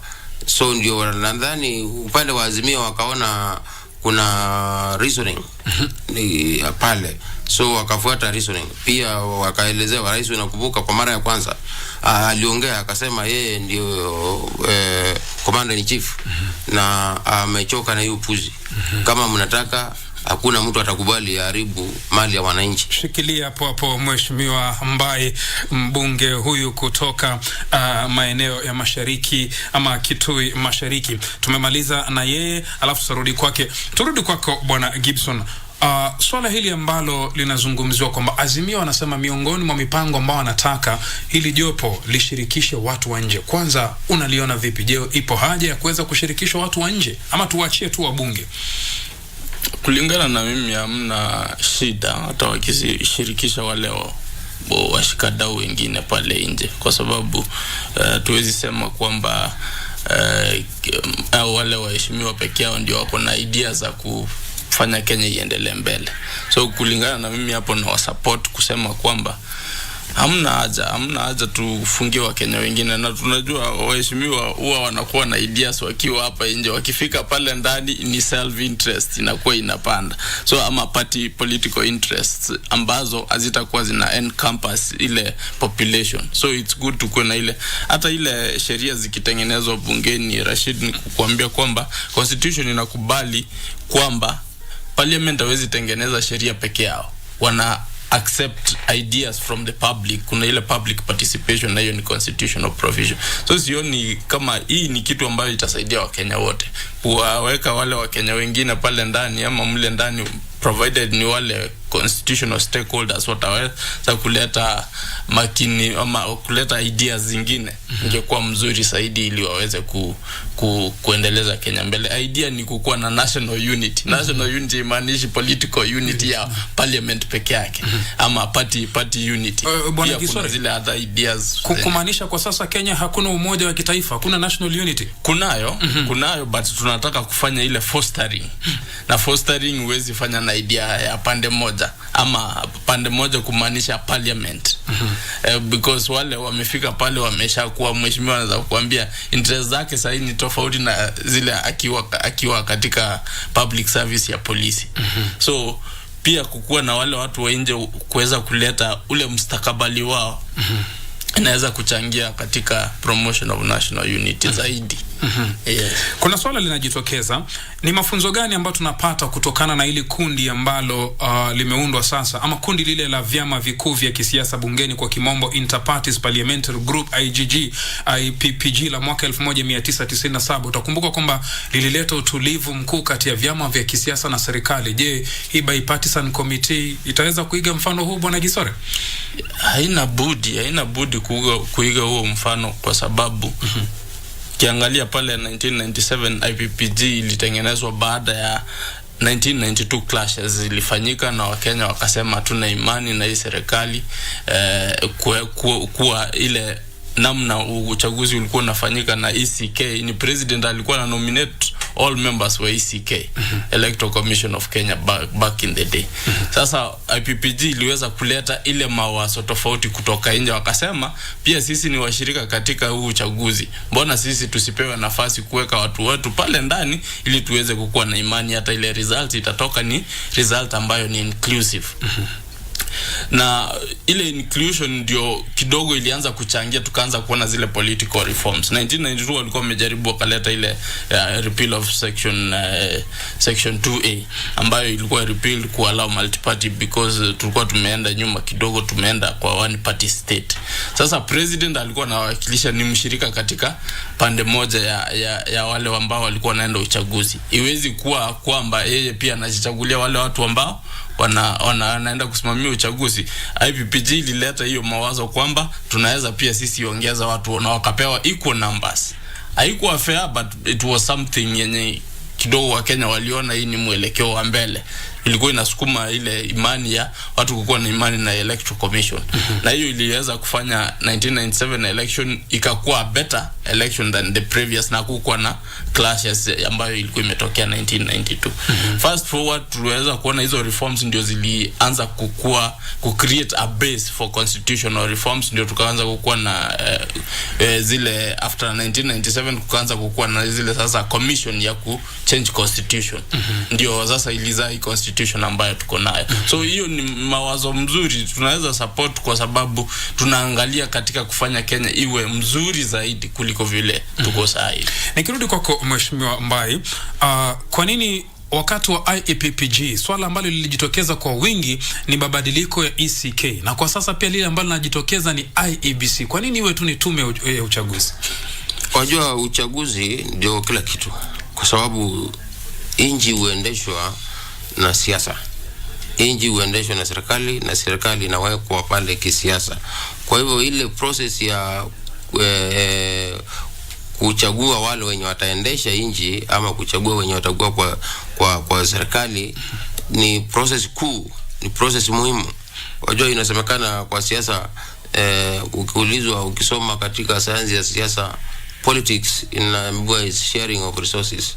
Who gets what, when and how. Nani atapata nini, atapata lini na atapata aje.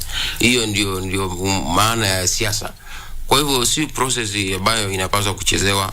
Na pia the political process ya kupata wale watu wamechaguliwa mpaka ikue ya uhuru na pia ionekane iko ya uhuru. Wajua mnaweza fanya kama ifanywe iko uhuru na haionekani kama ilikuwa uhuru. Kama sasa hivi vile tuko na hakika Chebukati alifanya kitu uhuru, lakini kuna watu wanaona haikuwa uhuru. Kwa hivyo na inaanza kutoka kwa kuwachagua wenye wataiendesha, kwa sababu wenye wataiendesha kama wamechaguliwa bila kuelewana, basi pale uhuru na kuonekana ikuwa uhuru imeanza kupotea from that point. Ni kama ile sheria yenye ilileta the Cherera 4 ndio haikuwa uhuru. Na ndio kasikia William Ruto akasema hata mkiweka Oburu Odinga brother Raila, I don't mind, muradi akue ni Mkenya, nitawashinda, nitawanyorosha. Na wakaweka. Sasa wakati ile sheria imekuja ikasemekana ndio William Ruto anatumia sasa kuteua watu, sasa ikakuwa ni balaa. Wajamaa wakaona hii sheria tulitumia kuchagua Cherera 4, tukikubali huyu jamaa aitumie, kweli tutakuwa tumeisha. Kwa sababu inampea uwezo mwingi. Na yeye kwa sababu alikataa hiyo sheria, unakumbuka William Ruto katika Bomas of Kenya akiongea alisema si vizuri, na akapote ndugu yake akasema my brother Raila Odinga, kama kuna game, kama kuna tournament na isemekane timu moja mbili ndizo zitachagua referee wa hii tournament, kweli hiyo tournament itakuwa huru? Ndio wakakuja wakati alipelekwa yale mambo Azimio walikuwa wanataka yakaliwe chini, akaona ile jambo la timu mbili tatu kuchagua referee bado iko pale, na wakati ule alikuwa iungi mkono. Ndio akasema hata saa hii siungi mkono, hata kama mimi ndio niko rais, irudishwe mbugeni, iongelewe, tutafute formula ya timu zote kupata uwezo wa kuridhika na hivi ile je imetumika kuchagua referee wa hii tournament. Na ndio kitu hiyo ndio inaitwa statesmanship na democracy. Kwa hivyo wakati ilikuwa muhimu wakati wa IPPG, sasa ni muhimu hata 50 years to come. Lazima ikuwe muhimu kwa sababu the best example ni hiyo Ruto alipeana. Right. Uko na timu yako, ndugu yangu wako na timu, niko na timu, huyu jamaa kamera yako na timu. Na sasa tusemekane wewe na yeye ndio mtachagua referee na timu yangu inacheza na timu yake inacheza. Kweli tutakuwa pale. Lazima hiyo kitu hata tukuje hata 100 years from today. Ndio. Isipofanyika vizuri itakuwa na matata tu. Bila shaka mtazamaji, kauli yake Mheshimiwa Mbai kutoka Kitui Mashariki ni Mroda ndipo inatupeleka kwenye pumziko fupi. Kwa hivi sasa ni 2:30. Kumbuka ni kipindi cha kipekee katika taifa la Kenya ambacho kinakujia kupitia KBC Channel 1 kwenye mpango mzima wa Good Morning Kenya, na ni kipindi cha kipekee ambacho kinakupitia Radio Taifa Sauti ya Mkenya Zinga. Upande wangu naitwa Rashid Momkondo, upande wa kule kwenye runinga wako kina Victor na kina Dorin, na upande ule Radio Taifa yuko mtoto mzuri Caroline Mramba. Nimemwona wakili Gibson Gisore akitabasamu nilipouliza mbona mwaka 1997 IPPG ECK tume huru ya uchaguzi ilikuwa ndani na saizi ndani. Nitakaporudi nitaanza na yeye nijue tabasamu yake ni nini. Pumziko fupi. Zinga Good Morning Kenya inachukua mapumziko mafupi.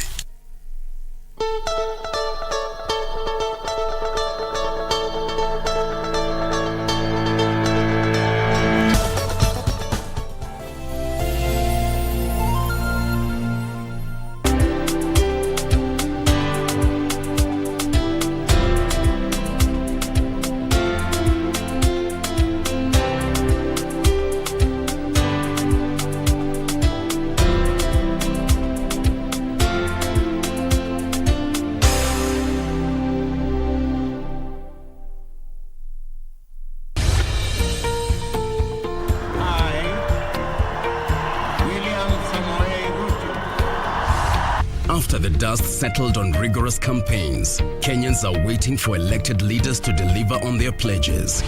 Have you used the hustler fund?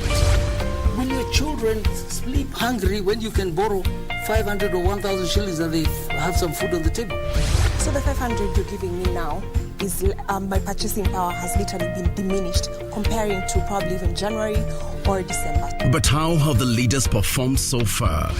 In terms of the amount of money that is being disbursed, the minimum being 500 shillings, how do you scorecard that? No, that I'll give it a 2 out of 5. 2 out of 5. 1 out of 5. I'll still give it 5 out of 5. Every week, we bring you an honest assessment of the national and county governments. What is the impact of the Hustlers Fund? There are people who borrow praying they don't have to pay back. For example, they pray that the owner dies. The Scorecard. Every Tuesday at 10 p.m. on KBC Channel 1.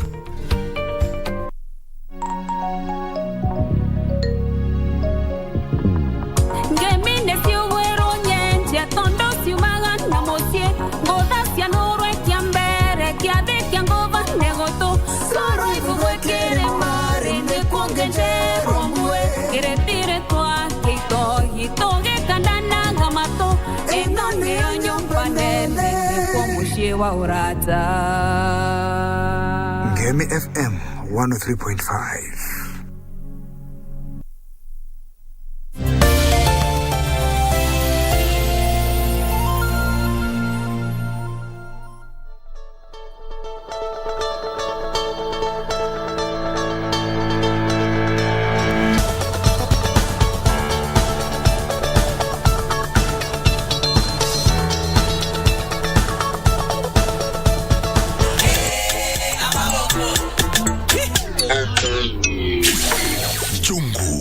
Muziki wa Kiafrika, Radio Taifa, KBC Channel 1. Tunazungumzia nini? Mshikamano wa kitaifa. Na studioni niko naye Mheshimiwa Nimrod Mbai, mbunge wa Kitui Mashariki, na niko vile vile naye wakili na mchanganuzi wa masuala ya kisiasa Bwana Gibson Gisore. Tulipokuwa tumekwenda mapumziko, Bwana Gibson, Mheshimiwa alikuwa anazungumzia kuhusiana na matukio ya 1997 na ya sasa. Kwa nini tume huru ya uchaguzi na mipaka lazima ingia hapa? Na nikakuona na tabasamu. Sijui ulitaka kusema nini ba?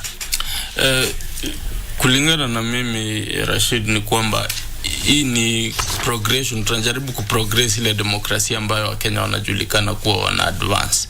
Ukiangalia countries zingine kama neighbor zetu hapa Uganda, kama naweza wataja kidogo, unaweza kuangalia kwamba walikuwa na their issues from independence ambazo zilileta civil wars, but in 1995 wakakuwa na constitution.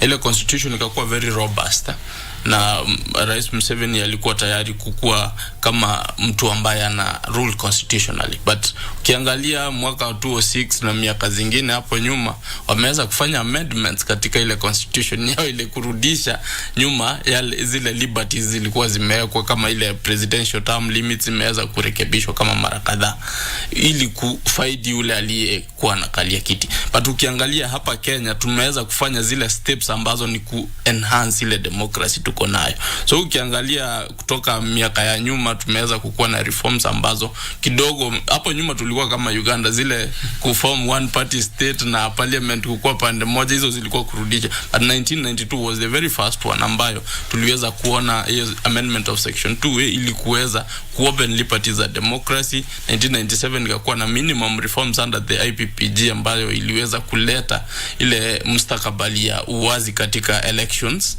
ambayo sasa kidogo tukakuja tukaona pia ile drumming of support ya kuanza kukuwa na constitution mpya, because ile constitution tulikuwa nao kidogo ilikuwa imekuwa tata, ilikuwa imechanika kidogo, imefanywa marekebisho ambayo ilikuwa kadha wa kadha, na serikali ingeamua kufanya ile marekebisho ambayo ilikuwa inataka vile Uganda inafanyika, serikali ikiamua hiyo kitu itapita. So hapa Kenya hii ni kitu ambayo tunafaa kuienzi, kwa sababu Wakenya ni watu ambao tumejiweka katika mustakabali ambao ukiangalia tunaamua ile vile mambo yetu inafaa kuendeshwa. Democracy is very robust in Kenya. So tukiangalia kwenda mbele, ndio maana nilikuwa nasema parliament is not the sole organ yenye iko na ideas. Tukiweza kukuwa na wale watu wengine, inaweza kutoka nje kama human rights commissions, siku hizi hata doctors wako na ideas. Hiyo ile organization ya madaktari nimeweza kuona ikikuwa na ideas mingi sana. So tuwezi kusema that Kenya ni ya watu wachache ambao wale wameingia parliament, na parliament ukiingia pale unaanza kufikiria politically na vile utarudi hiyo wakati mwingine. Sasa kidogo inakuwa ni unakuwa na mawazo finyu ambayo yanaweza saidia mwananchi. So kuna wale ambao wanasema kwamba swala likishughulikiwa pale bungeni ni vizuri kwa sababu itakuwa ni sheria ambayo haimwezi kuibandua. Ni ukweli, parliament ndio the back stops with parliament because our constitution allows parliament, but ideas kutoka nje kuja parliament hiyo haizuiwi because constitution inakubali kukuwa na hiyo public participation ama kukuwa na zile ideas kutoka nje. Na hiyo ndio kila sheria ambayo inatengenezwa Kenya inapitia hiyo process. So hii mambo yenye tunashughulikia ya constitutional process, political process ya tumesema bipartisan isikuwe ndio peke yake na tengenezwa na members of parliament na politicians peke yake. Wacha iendago the process of public participation ambayo tunapata ideas kutoka nje, because at the end of the day tukikuwa na hiyo wakuje na ideas ambazo hakuna ile input from the public, bado mtu anaweza enda kotini na hiyo itupiliwe mbali. Tumeweza kuona mara kadha wa kadha sheria mingi kufanywa hivyo. So ni ndio ile kujicaution katika hiyo. Sasa hiyo they are trying to formulate zile ground rules vile watakuwa kiendelea. I hope part of it itakuwa ni kuimpress watu ideas kutoka nje ili tuweze kuendelea mbele. Bila shaka mtazamaji, ni wakili Gibson huyo. Mheshimiwa, ambaye nikirudi kwako, kuna institution mbalimbali, police, kuna NCAC, viongozi wa kidini.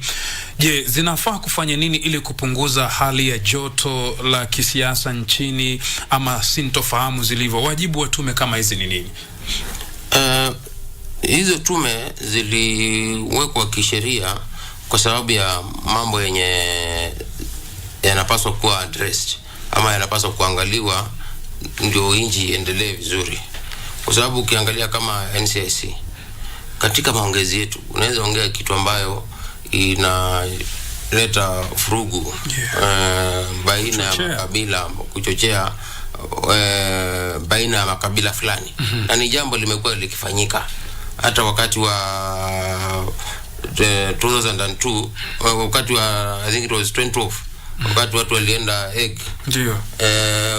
Uliona hiyo uchochezi sana ndio ilikuwa ndio mashtaka mingi ilitokezea pale. Kwa hivyo ikakuwa ni mzuri kukuwa na tume kama ile ya kufanya, ya kuangalia na wana monitor, they monitor. Siku moja nimeenda Machakos, nimeongea nikaona someone yao you need to report to NCIC nikapeleka majamaa wa DCI wamekaa chini pale, nikachezewa clip yenye niliongea. Sasa hiyo clip na nikaambiwa inaweza leta shida baina ya watu, na sasa nikakuwa interrogated. So waka-interrogate, wakarudi wakatuma kwa DCI huko headquarters, nikaenda tena nikainterrogatiwa, nikawaelezea ile kitu nilikuwa namaanisha. Wakaniambia ni sawa, tumeelewa vile ulikuwa unamaanisha, lakini ungetumia lugha nyingine kutoa yale maneno tu yaeleweke bila hii lugha yenye umetumia, kwa sababu hiyo lugha umetumia inaweza leta shida. Kwa hivyo nikapata warning. Na kweli nikaona nilitumia lugha kali kiasi, lakini mheshimiwa una vijembe wakati ile unajua kwa linguistics kuna ile inaitwa stylistics. Stylistics ni vile unaweza enda kwa daktari na anataka kupima choo. Sasa unaambiwa nenda tutakupima stool, badala ya kuambiwa tutakupima mafi.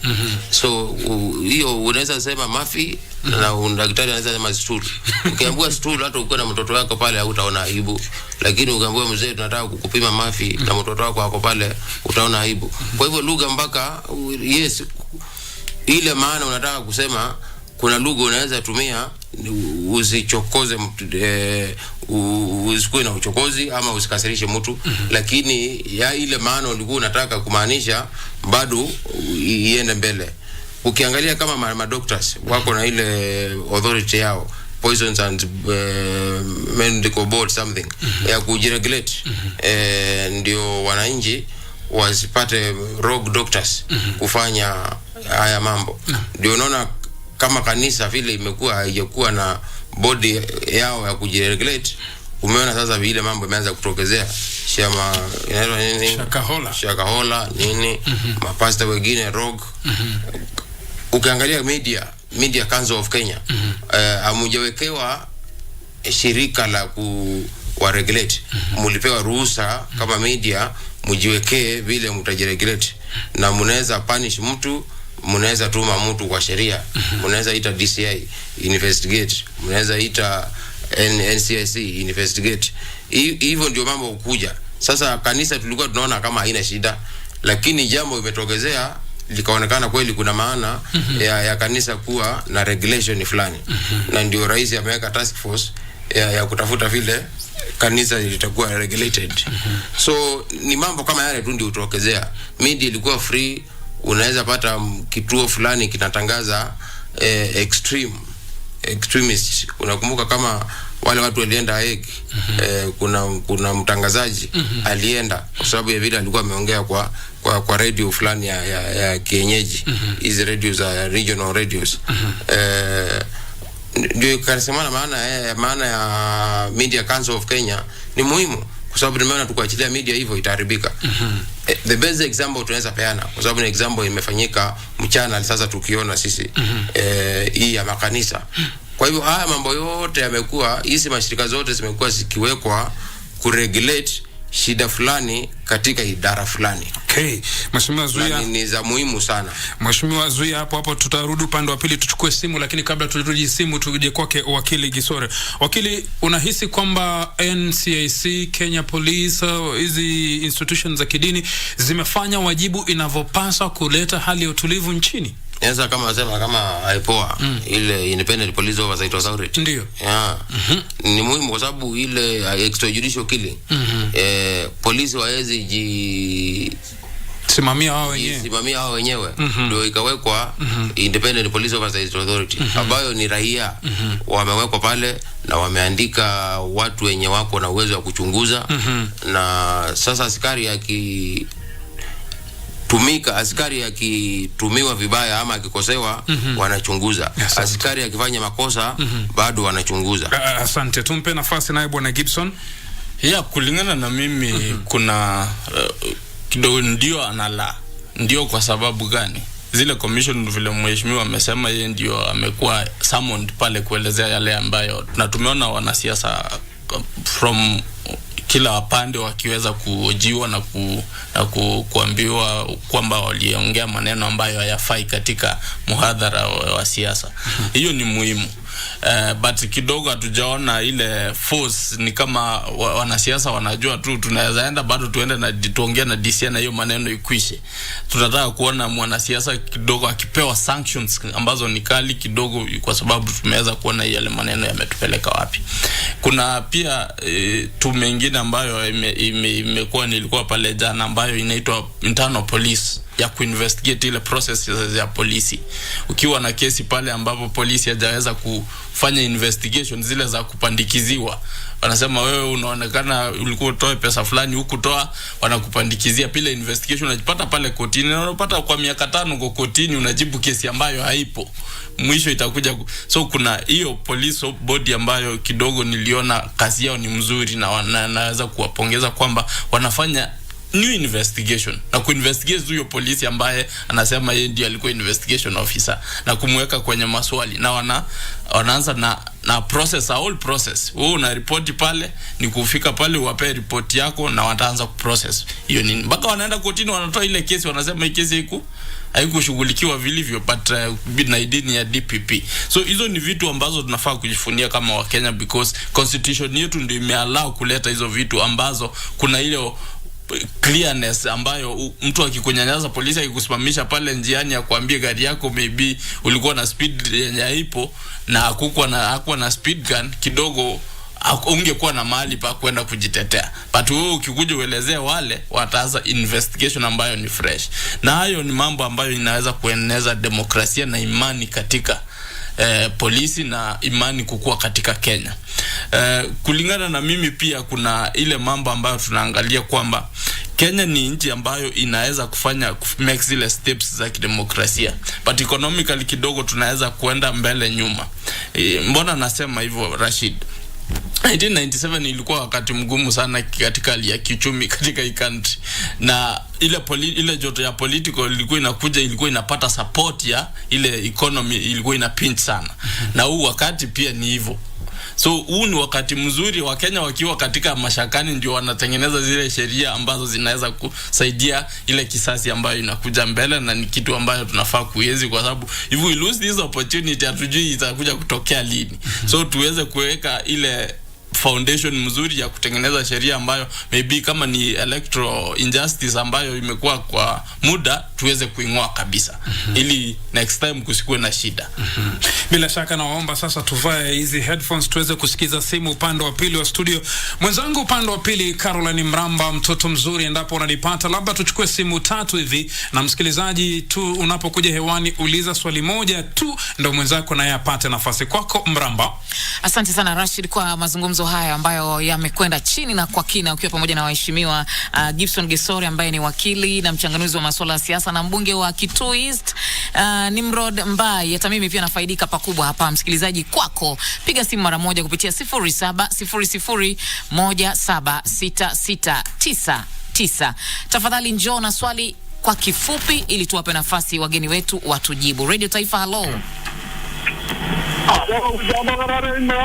Karibu, jina lako nani, swali lako lipi?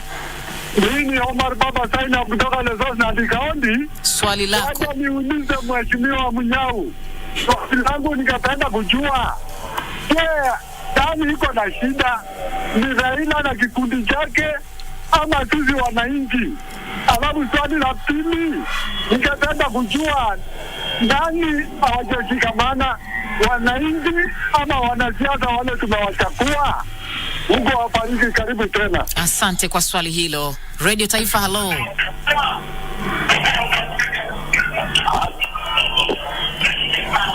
Kidogo simu yako haiko clear. Tafadhali unapopiga simu kaa mbali na redio yako ili mawasiliano yawe clear kabisa.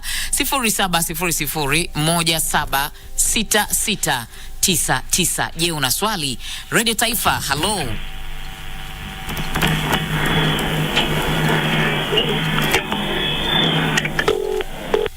Radio Taifa, hello. Hello, KBC. Karibu sana. Unaitwa nani? Swali lako ni lipi? Karibu. Nilikuwa naulizia what are the side effects of doing bipartisan in parliament. Hiyo ndio nilikuwa nataka huyo tu tujibu sisi kama Wakenya. Asante. Athari za kuleta bipartisan kwenye bunge, sio? Radio Taifa, hello. Tupate mmoja wa mwisho 0700176699 ndio nambari zetu za simu hapa studioni. Radio Taifa, hello. Karibu sana, swali lako ni lipi, wewe mwenyewe nani? Nauliza hii Sava, unajua mbunge wetu Paul Mwita alikuwa anang'eng'ana wakati ya Sava 92. Sasa tena ndio hii tena mpaka leo haijawahi patikana anza. Itafanywa nini? Sava itafanywa nini? Jibu halijapatikana. Kwako Rashid. Haya, tuanze kujibu. Waheshimiwa mko at liberty kuweza kujibu haya maswali matatu ambayo tumeulizwa na tuna dakika 5 tu kuweza kuyajibu. Tutaanza na nani? I think maswali wameuliza ni mazuri, na ile swali naweza angalia ni wacha nianze na ya mwisho ya huyu Maina ambaye anasema kwamba Paul Mwita amekuwa akipambana na kwanza Paul Mwita sasa hizi mheshimiwa kulingana na mimi I think sino a member of parliament sasa Sava 92 haikuwepo. Ilikuwa ni 92 walikuwa wanapigana juu ya mambo tofauti. Sava imekuja baadaye. But swali lake I think alikuwa anauliza hii electro injustice ama electro justice imekuwa ikiongelewa kwa muda. Sasa ndio maana tunasema hizi processes from the 1992 IPPG 1997 na hii process ambayo tunaendelea ya bipartisan ni kushughulika na mambo ya justice katika electoral processes. Hii ni mambo ambayo kidogo tunafaa kuihenzi kama wa Kenya, ili because hakuna vile inaweza kuleta madhara yoyote. Kuna nikicombine na huyo mwenye aliongelea kwa kuna madhara gani ya bipartisan. Bipartisan ni kuweza kuleta wa Kenya pamoja ili waweze kujua kwamba ile uchaguzi ambayo ilikuwa very narrow kidogo, na ikakuwa na other switch ambazo kidogo upinzani nasema kidogo tunaona ni kama walifinywa, ndio wanataka hiyo server ikuwe ifunguliwe waweze kujua nani alishinda na nani hakushinda. Na hii process ambayo tunafaa kufanya ya bipartisan ni ya kuleta uwazi kwamba next time tukienda 2027 kusije kukakuwa na mtu ambaye anataswishi.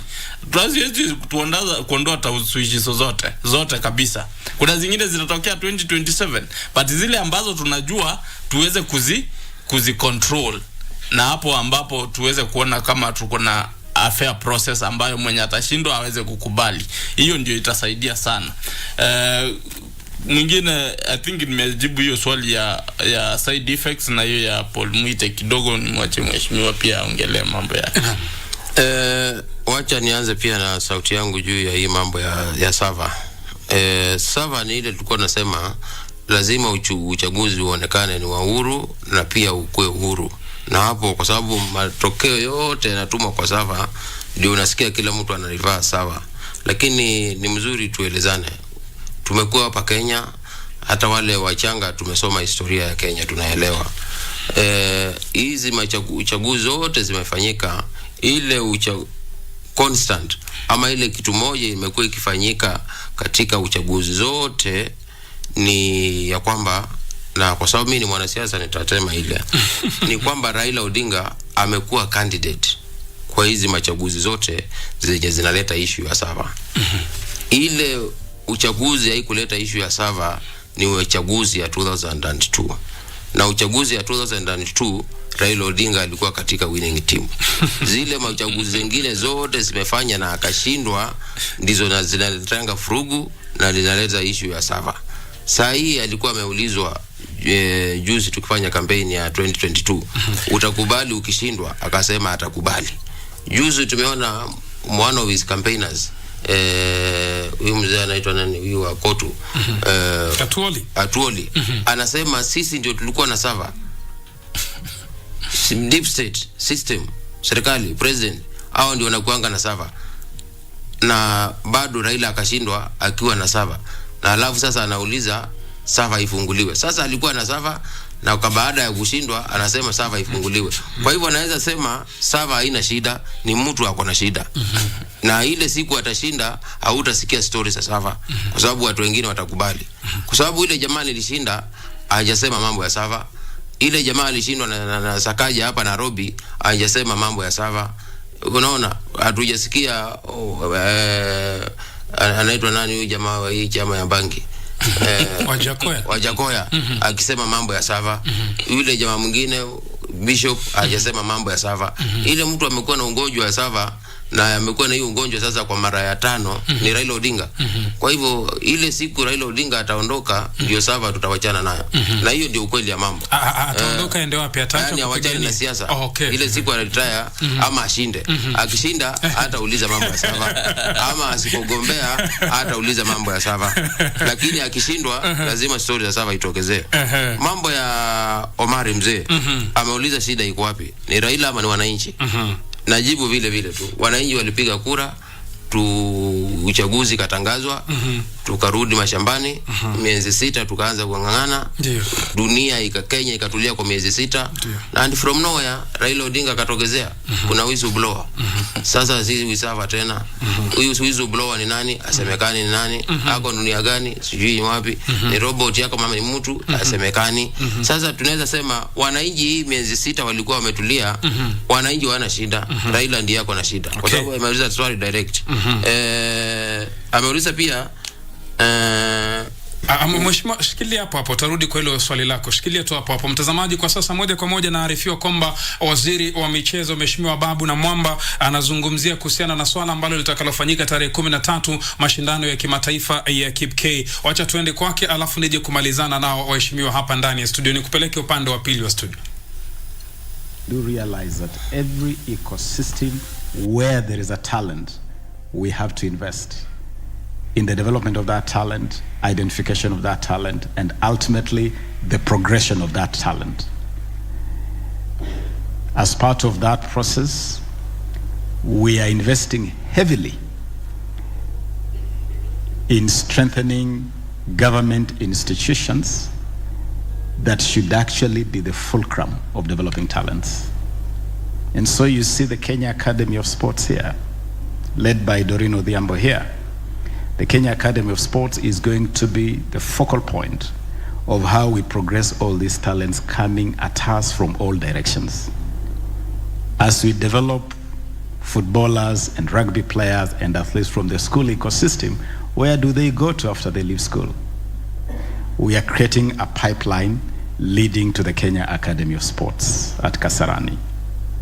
And in August this year, we'll host Kenya's first ever National Talent Camp hosted by the Academy at Kasarani that is bound to bring together about 2,000 young people from all over this country to come to a place where they can train together, they can be scouted, and they can be given a platform to progress their talents. We are investing in this theater, the Kenya National Theatre. The winning items from the school's drama and film festival will be coming to perform here in a few weeks' time for a paid concert. We are going to have a paid concert here where you will watch the very best items out of that process.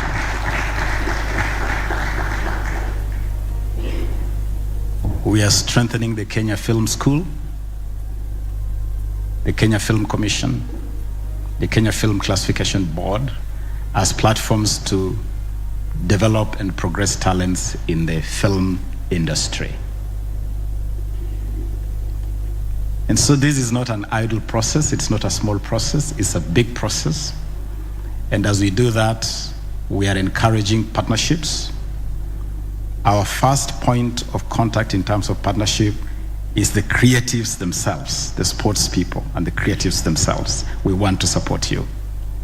And that is why last month, we crossed the road from this theater to the Norfolk Hotel to do something that has never been done before, to give checks to winners of the Kenya theater competition that happened on this stage. And many of the artists were telling me, Harry Thuku Road has always seemed to be the Rubicon River in ancient Rome, which no one crosses. But for that ceremony, our thespians who graced this theater crossed Harithuku Road to the Norfolk Hotel, and we were able to give a token of 100,000 shillings to every winner in the 37 categories of the theater.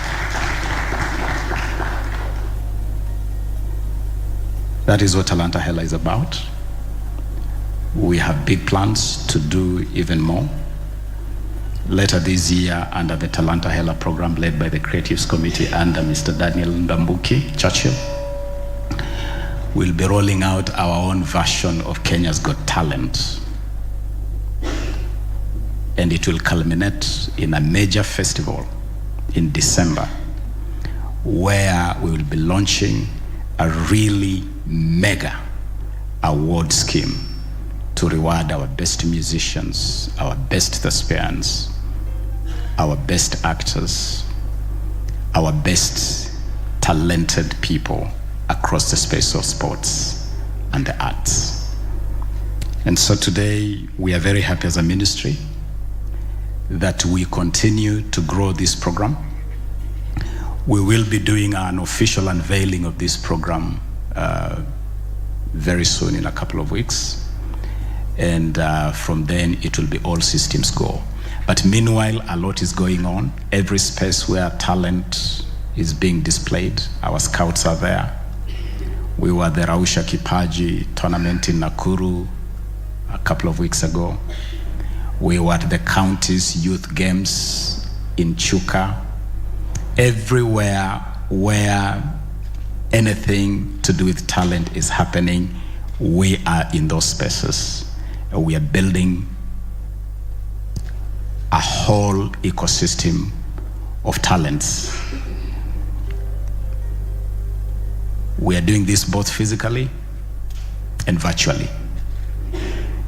And on the day we unveil the Talanta Hela initiative officially, we'll also be unveiling a special online platform, a Talanta Hela online platform, where you'll be able to interact with what goes on within the Talanta Hela space from any part of the world. And that platform is going to give opportunity to every Kenyan, wherever you are, to tell us what talent you have. An example, you are in Wajir and you think you can play football. We'll give you an opportunity to take a 2-minute clip of yourself, and it can be taken by your parent, it can be taken by your brother, it can be taken by your grandmother. Upload that 2-minute clip on the Talanta Hela online. In real time, it will be received at a command center we are setting up at the Kenya Academy of Sports at Kasarani. And so a team of scouts monitoring that system 24/7 will be able to pick up your clip, look at it and determine whether it is worthy to progress further, and if it is deemed to be worthy to progress further, you'll be invited to Kasarani for further trials.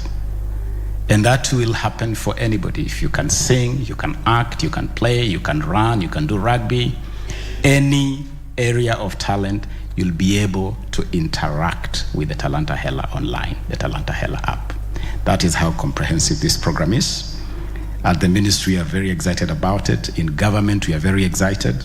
Talanta Hela is now officially a flagship program of both the ministry and the government under the bottom-up economic transformation agenda, what we call BETA, B-E-T-A. Let me conclude by applauding those who have been part of the various programs that we are putting together under this initiative. I particularly want to applaud the team running our rally. This year, Kenya celebrates 70 years of rallying, 70 years of the Safari Rally. And so we have a whole legacy program that will be rolling out as we head towards the WRC Safari Rally 2023. And we are going to do it as a special legacy event celebrating 70 years. I want to, in a very special way, acknowledge the team that has managed the whole logo competition. the 3,000 entries that came in from across the length and breadth of the Republic. Congratulations for making the step to bring an entry. So each of you artists, pongezi sana. Mr. Michael Munyi, I want to thank you in a very special way for helping to moderate, regulate, and manage that space. Originality was very important for us. You realize that Talanta Hela is now a global concept. And through the Talanta Hela online, we are going to be online. We are going to be global. And that is why we could not tolerate anybody pinching a creation that is not original. Because number one, for those who presented creations that were not original, you are setting up the whole government to be sued through the nose. And let me tell you, here in Kenya, you may not take intellectual property seriously, but the rest of the world takes intellectual property very seriously. And that is why